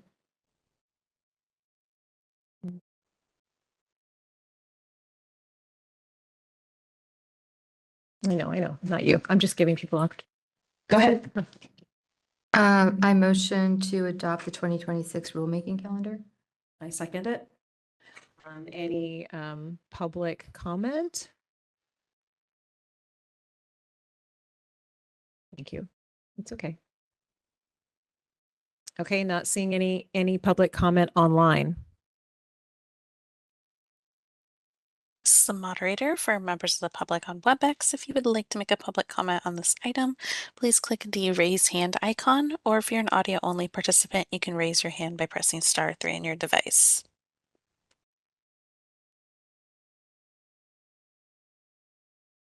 All right, and it appears there are no requests for public comment at this time. Okay, thank you. Okay, board, can we take a vote? Karen Brandon, Yes. Sam Q, Aye. Armstrong, Yes. Aye. Tanya McMillian, Aye. 5-0, motion carried to adopt the 2026 rulemaking calendar. Thank you. Thank you. All right. All right. I believe that we can continue.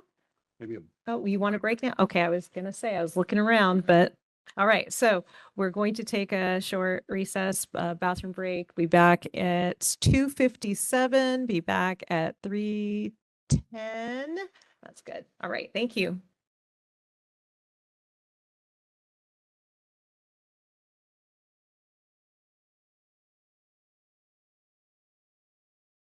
Okay, thank you, Caesar. Okay, welcome back. We are resuming our first day of the PTBC board meeting, and we are on agenda item number 10D, and we are looking forward to hearing the year-end wrap-up from April Beauchamp, our communication education staff. Thank you. Okay, yeah. My name is April Beauchamp. I'm the Communication Education Analyst for the Physical Therapy Board, and I will be presenting the outreach report. So for the website, the Physical Therapy Board had 55,396 web hits through its website page tabs. That resulted in a 24% decrease from last fiscal year, Q1. For Facebook, the PTBC received 26 likes this Q1, and in comparison to last fiscal year, Q1, there was an increase of 4% in page visits and an increase of 76% in page reach. For Instagram, the PTBC had a 27% decrease in page reach and a 19% decrease in profile visits. When looking at TikTok stats for this fiscal year, Q1, the PTBC had 1,515 new video views or impressions, which resulted in a 23% decrease compared to last year at this time. TikTok also had 54 new followers, and that was an 80% increase from this time last year. When looking at X stats, the PTBC had a decrease of people reached by 46% and a 75% decrease of page engagements compared to last fiscal year, Q1. Twitter also had 5 new followers this quarter. LinkedIn had 1,591 page reach impressions, resulting in a 24% decrease. And LinkedIn also had 35 page visits, which resulted in a 26% decrease. And 64 engagements, which resulted in a 78% increase compared to this time last year. For outreach workshops and webinars, this Q1, the PTBC provided 8 virtual outreach workshops to PT and PTA programs, virtual and in person. The PTBC also expanded its outreach to consumer events, which in the past, this has been the hardest for us to reach. So we're really excited about that. So we attended 2 health fair events in Q1. On September 11th, we joined the Placer Protect Senior Resource Fair in Roseville, California. This event was dedicated to supporting seniors with resources on elder abuse prevention, emergency preparedness, health and wellness, and more. On September 13th, we took part in the Senior Health Fair Resources for the Golden Years in Sacramento, California. This was their 11th time doing it, and we've been invited to go back again next year. And that took place in June. This fair brought together information on senior health screenings, retirement, veteran resources, mental health, fitness, and additional community services. We do look forward to continuing our participation in these types of events and to share valuable information, educate consumers, and support our mandate of protecting the public. The PTBC also attended the annual CPTA conference in Palm Springs on September 20th and the 21st. And we would like to thank CPTA for continuing to invite us, and we look forward to attending again this upcoming calendar year. And that is, and then also our newsletter should be coming out shortly within the next month or so. And that is all I have for the outreach report. Do any members have any questions? Are there any questions or comments? Question. Why do you think there's been a decrease in overall social media, I guess? It just depends on what's going on this year that was happening last time or last year at this time. So for example, around this time last year is when we were posting a lot about the fires and stuff like that. And so sometimes just depending on what events are happening can either increase or decrease the traffic too and what information is being put out there. Okay, go ahead. I used to be very sensitive to those statistics when it came to the likes, right? Because I felt like we were being rejected kind of. But what I've learned over time is the more important statistic to pay attention to is the impressions, right? How many people see the information that is displayed, it shows up on their wall on Facebook or in their feed on Twitter. The only one that I have a question about too is the performance of TikTok.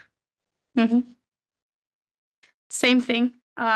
Depends on what's being posted, what's relevant, what's happening in the sense. TikTok, when we first did it, was like blew up because we'd just done it, and we're now about a year, 2 years into actually having a TikTok. So you're gonna see the numbers now start to fluctuate more, just like Facebook and any of the other social media accounts. As opposed to when it first opened, of course, it was always high because you're comparing something to nothing the year prior, and now we're actually have something to compare it to. So it's going to fluctuate. Do you change what you have on different platforms in terms of the content? TikTok's more videos, things like that. Like this morning, I posted one about our board meeting, and I try to do that every board meeting and just things like that. Sometimes if we go out to events, if people allow us or want to be in the TikToks, I try to get them in. So things like that, that also depends too. Sometimes we have events where people are all for it. And then sometimes they're like, no, I don't want to be on social media. I don't want to be on camera. So it just depends. So besides, sorry, Oh, no, go ahead. besides likes and impressions, do you track reposts? They're all included. It's all like lump sum together, the numbers. It's not per post. It's just all within that month. And then we add the months together for the quarter. But you will see the reposts contributing to those impressions, right? So as more reposts happen, it magnifies that statistic. And I only ask the TikTok question kind of in jest because it's always that we should get a TikTok social media, and the resistance of the executive officer to say, no, but the content, to the extent that we can deliver the content across as many platforms as we can, we should. So we're also experimenting with other ones. Okay, I wanted to congratulate you on LinkedIn. That's a great, amazing. I think that to me is a lot where people now go for professional information. So happy to see those numbers go up. I had a question about the FSBPT patient education video and when we were going to make a link or let people know that they could access the videos for patient protection. I guess like a conservative project. So there's still a few things to kind of iron out with the resources themselves that we've published. I've provided drafts to those materials before. But I would say probably the beginning of January, I would be comfortable in using the videos as for social media use, but also in conjunction with the resources behind them. And so we're just kind of playing with how do you post the video and still give a place for them, click a link and have that resource available to them. But by next year we can Oh yeah, absolutely. anticipate. I also want to congratulate you. I was a CPTA and you guys had a fun engagement little game going with people that came by the booth and you had front and center. I don't know how you did that, but you're amazing because as soon as you walked into the exhibit hall, you didn't even go to registration first. You went to our booth first, which is amazing. So thank you for all of you that made that work. And then I am looking still forward to that Ask a Board Member video, little opportunities that we can do even tomorrow, so that we can use that so people get to know us and also so that we can get some of the questions answered that people have. Okay. All right. Sounds good. I'm looking forward to the 6-7. I'm just saying. Okay. Are there any other questions or comments? Say to that, challenge accepted or? Okay, none from the board? Any public comment or questions in person? If not, all right, we'll go online with Sarah and the moderator. The moderator, sorry. This is the moderator. For members of the public on WebEx, if you would like to make a public comment on this item, please click the raise hand icon. Or if you're an audio only participant, you can raise your hand by pressing *3 on your device.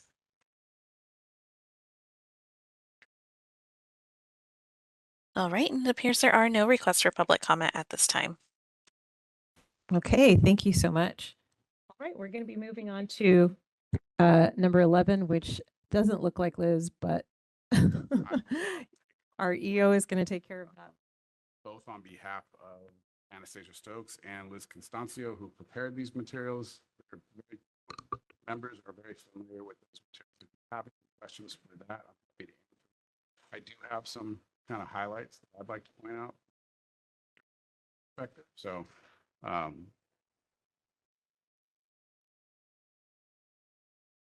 state budgeting is one of the hardest things to grasp as a concept, right? And so I'm just going to touch on a few highlights. So, for Q1, we spent about $2.1 million of our $7.2 million budget. That's about 31%, so a little bit more than the 25% average, but that's fairly typical. For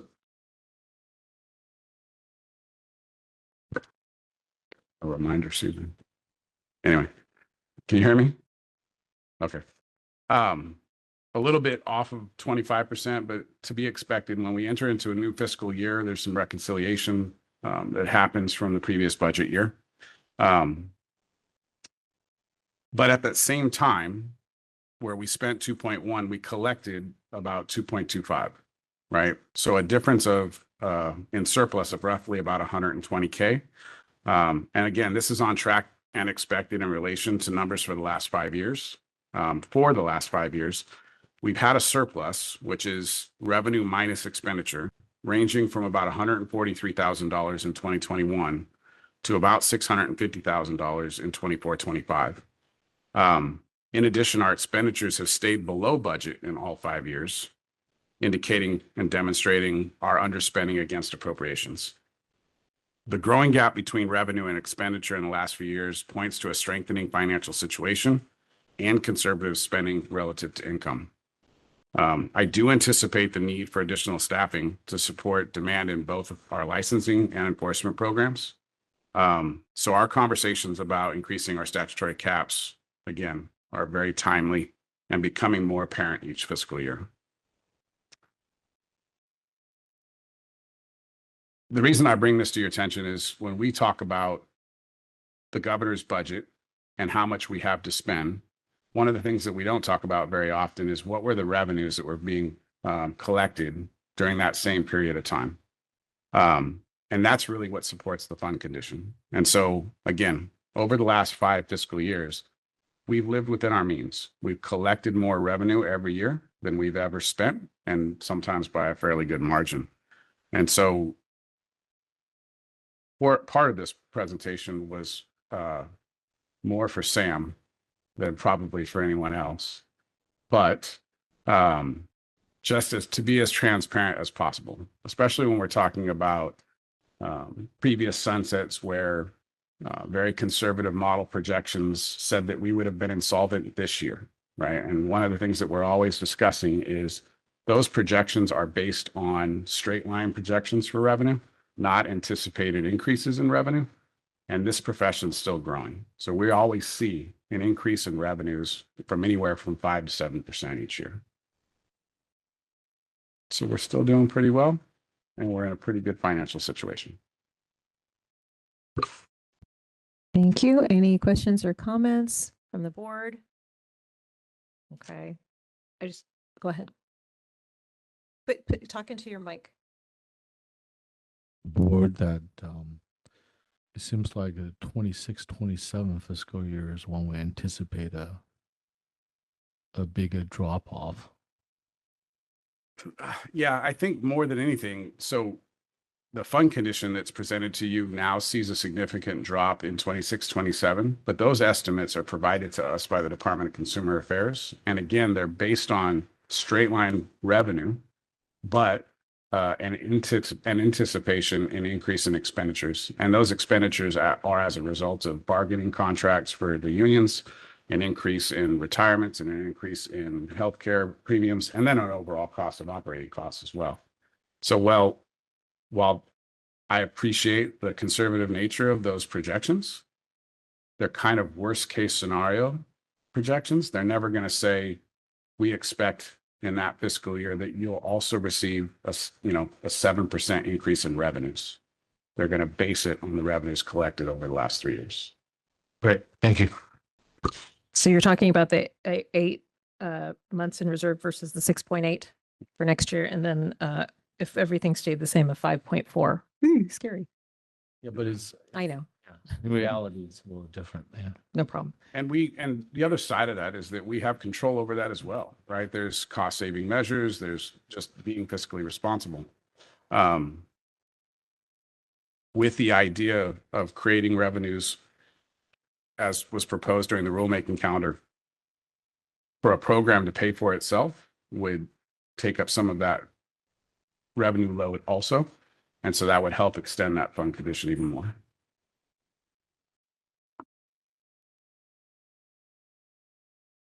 Okay.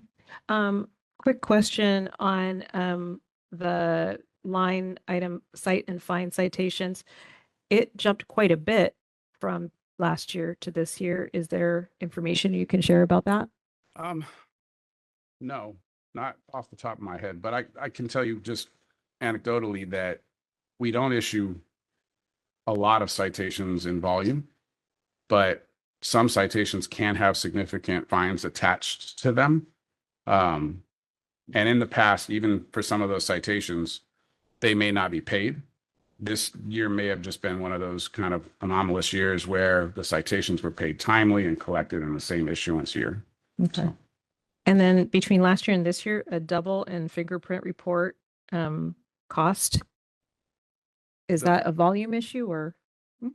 It's not a volume issue, but it's also a pass-through. It's a line item represented in budget, but the reality is that the fingerprint costs are paid for by the applicants directly.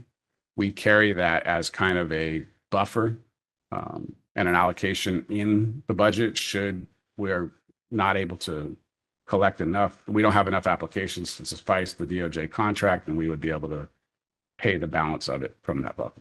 Okay, thank you. Okay, any other board discussion or questions on this agenda item? If not, any in-person public comment? Agenda item 11, administrative services update. Not seeing any online. This is the moderator for members of the public on WebEx. If you would like to make a public comment on this item, please click the raise hand icon. Or if you're an audio only participant, you can press *3 on your device to raise your hand.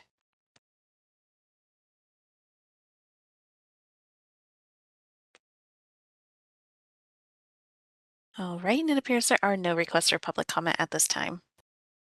Okay, thank you. Okay, we're going to be moving on to licensing services update, and Valerie has also morphed herself into Paul Rowe and Brett Argento.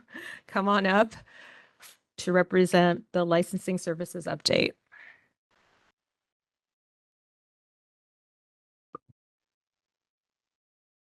There we go. Good afternoon. I'm Paul Rowe.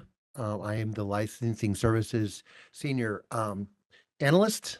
And I'll be presenting today for the licensing services unit. Application services initial license application received increased by 8% from fiscal year 2024 to 2025 Q1 to Q1 for fiscal year 25-26. The physical therapist PT initial license applications received increased by 3%, and the physical therapist assistants PTA applications were up 23% from Q1 from the previous year.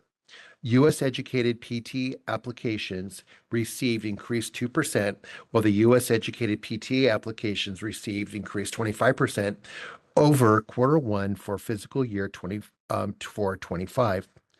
Foreign educated applications received for the first quarter of fiscal year 25-26 increased by 9%, and endorsement applications received for the same period increased by 20%.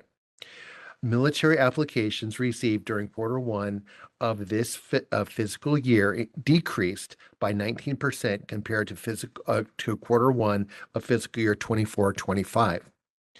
Of the 896 initial applications received, 94% were U.S. educated, with 70% exam applicants, 30 were by endorsement. Foreign educated military applications were 6% and 2% respectively. Initial license applications, processing times, applications receipt to license issuance or application closed for U.S. graduates average 22 days, which represents the number of days the application was the analyst's responsibility to complete. Factoring in the days the applicant took to complete the application resulted in 48 days for all U.S. educated applicants, with new graduate PT applications averaging 41 days, new graduate PTA applications averaging 71 days, and U.S. educated endorsement applications averaging 47 days. Foreign educated applications processing times average 62 days. Military applications averaged 5 days. This data is for the applications completed during this time frame. The target turnaround time to license issuance for U.S. graduate complete applications is 45 days. For the applications by endorsement is 90 for new graduates applications. License maintenance received and completed 18 retired status requests for Q1 of fiscal year 25-26, with an average processing time of 1 day. 18 retired status requests were also received in Q1 for the previous fiscal year, with no percentage change from fiscal year 24-25 to fiscal year 25-26. Thank you. Any questions?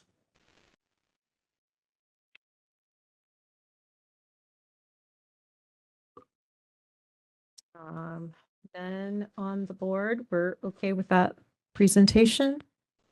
All right, we can continue. Well, thank you. Thank you. Hello, everybody. I am Brett Argento. I'm going to present on licensee audits and approval agencies.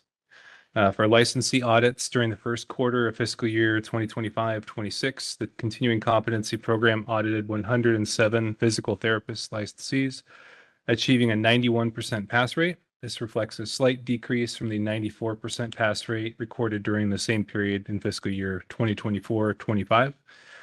For physical therapist assistants, 29 licensees were audited in Q1 of 25-26, resulting in a 93% pass rate, a notable improvement from the 85% pass rate achieved in Q1 of 24-25. And then for approval agencies, staff have completed the approval agency information reconciliation, which began in May of 25. With the removal of agencies that were no longer active and the recent addition of 2 new agencies, the PTBC now has 124 approval agencies, and staff anticipates initiating approval agency audits July 1st of 2026. And lastly, in preparation for the upcoming continuing competency approval agency fee regulatory proposal, PTBC staff have been working with the DCA to conduct a workload study. The study establishes the actual program operating costs, and the proposed fee can't exceed these costs. Any questions? Any questions from the board? No, not hearing any in-person public comment? None for that. Any online public comment? Item number, what are we at? 12, thank you. This is the moderator for members of the public on WebEx. If you would like to make a public comment on this item, please click the raise hand icon, or if you're an audio only participant, you can raise your hand by pressing star 3 on your device.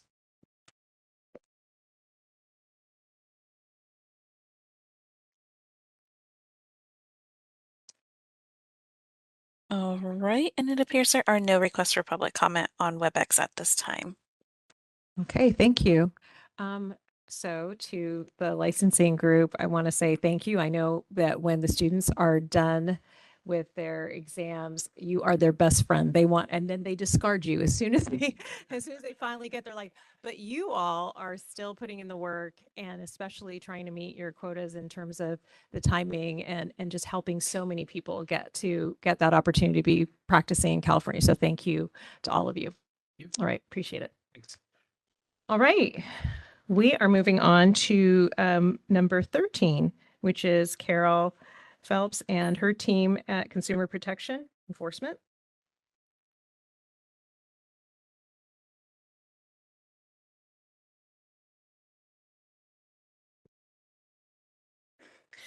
Good afternoon. My name is Carol Phelps. I'm the manager of the enforcement unit for the board, and I'll be providing an update on our Consumer Protection Services program. So this is all covering the first quarter of fiscal year 25-26, which is July through September.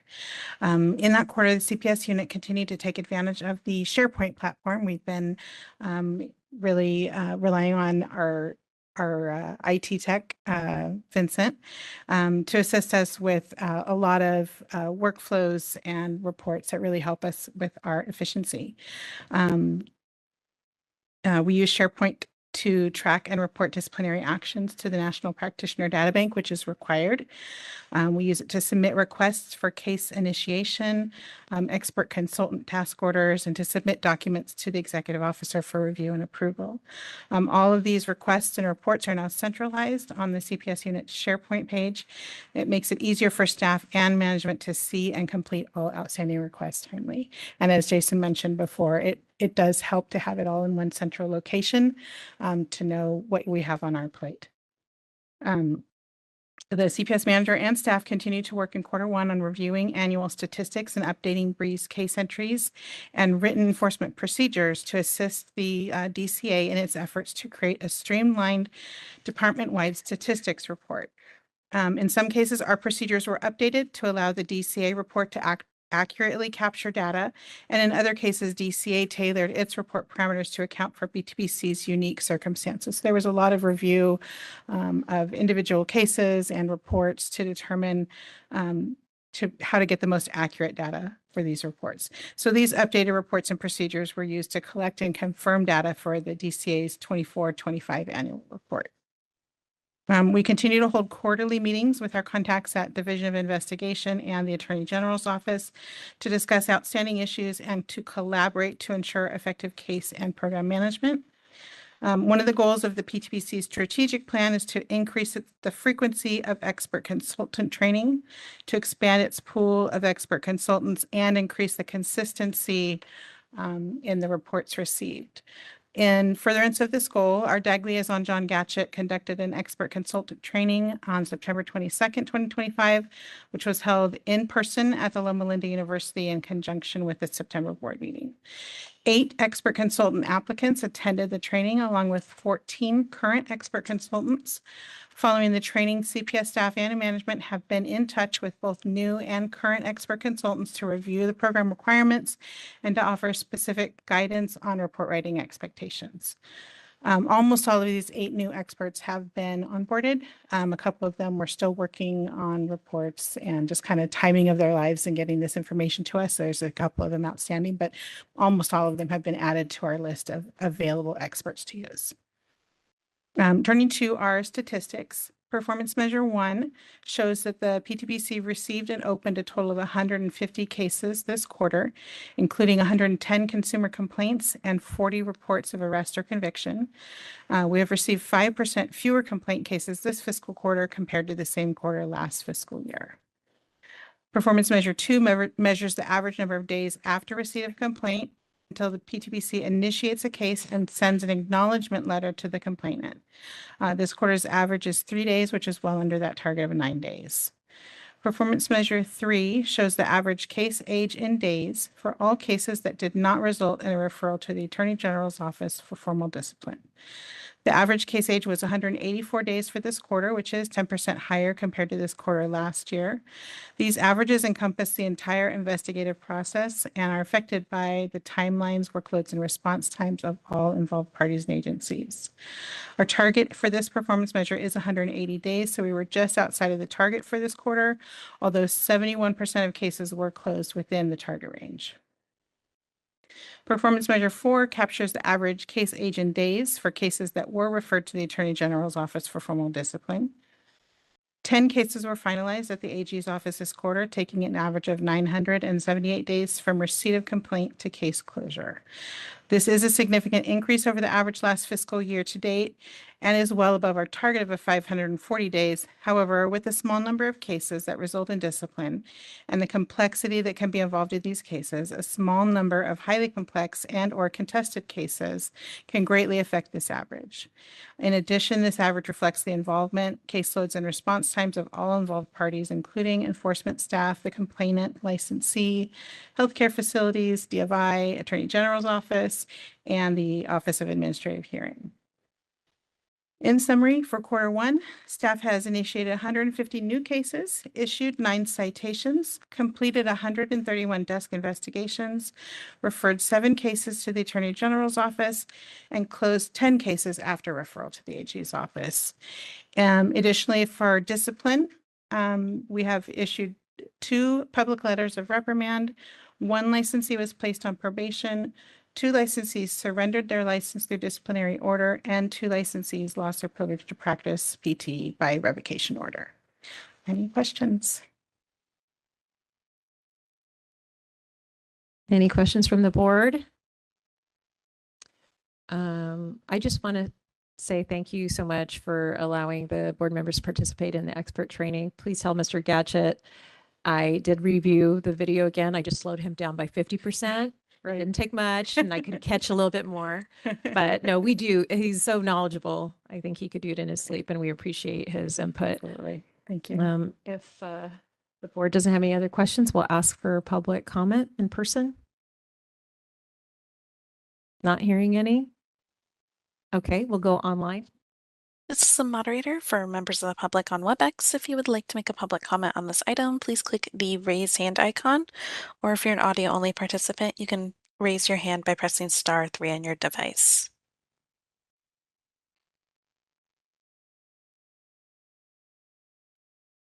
All right, and it appears there are no requests for public comment at this time. Thank you. All right, thank you, Carol.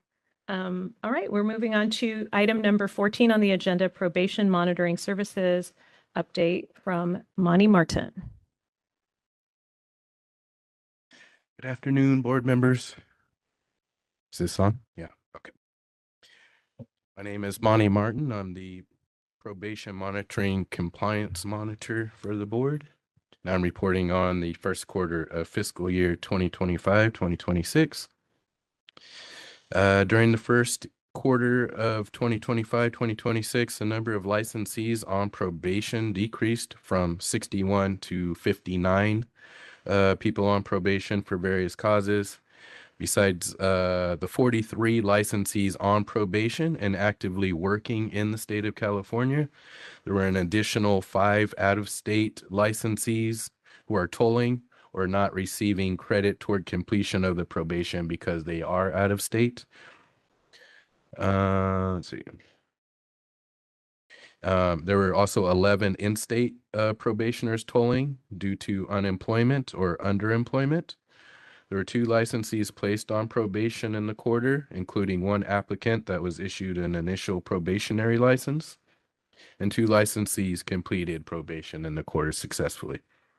0 probationers had their licenses revoked, but 1 probationer did exercise their option to voluntarily surrender their license to the board. I believe that was due to a lack of finding employment. There was also 1 licensee whose license was canceled after they failed to renew it for 5 years. That person had moved on to another profession and weren't interested in PT anymore. Of the 43 licensees that are not tolling, 11 are enrolled and participating in the board substance abuse rehabilitation program. Premier is the contractor's name for that program. As equals about 26% of all licensees on probation that weren't tolling. 3 licensees enrolled in the board substance abuse program, and 0 licensees completed the program in the quarter. There are 3 instances of non-compliance with probation. Those non-compliances were minor violations for not being available or not appearing for scheduled probation monitoring interviews. I could say probably 2 of the 3 were out of state for that. But that's about it. I do want to say there is one typo in the statistical report. The total number of probationers at the end of last year should read 61, not 71. Any questions? Thank you, Monty. Any questions from the board about the probation program? Well, I have to say, as president, I've been excited. I don't know, we should be excited, but I'm excited about signing people off. You've been sending me quite a bit lately. I think it is a celebration. May not feel like that for some people, but I'm sure they're thankful. They're all very happy to be done. I can tell Exactly. you that. Exactly. Is there any public comment? A successful completion of probation is much better than a violation of probation. Amen. Any public comment on item, what am I on? 14 now? Yes. Any public comment online? This is the moderator for members of the public on WebEx. If you would like to make a comment on this item, please click the raise hand icon, or if you're an audio only participant, you can raise your hand by pressing *3 on your device.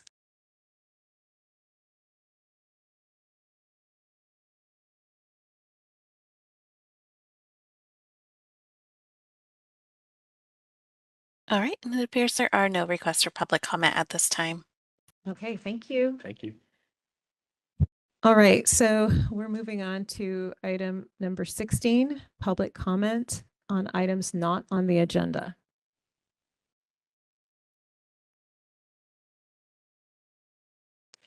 Public comment on items not on the agenda in person.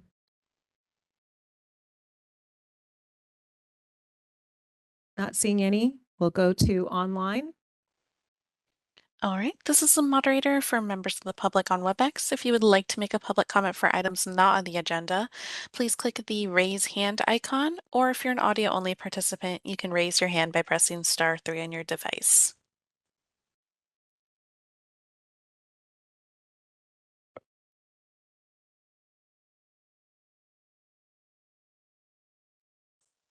All right, and it appears there are no requests for public comment at this time. Okay, thank you very much. Well, we do not have a closed session 15, so we are now going to close the first day and recess till tomorrow. We will start at 9 a.m. Call to order will be the number 18 on the agenda. Please join us. Stay tuned. It's going to be a very busy and interesting morning and afternoon. We'll have the students here in the afternoon, correct, Jason? Fantastic. Okay, thank you, everyone.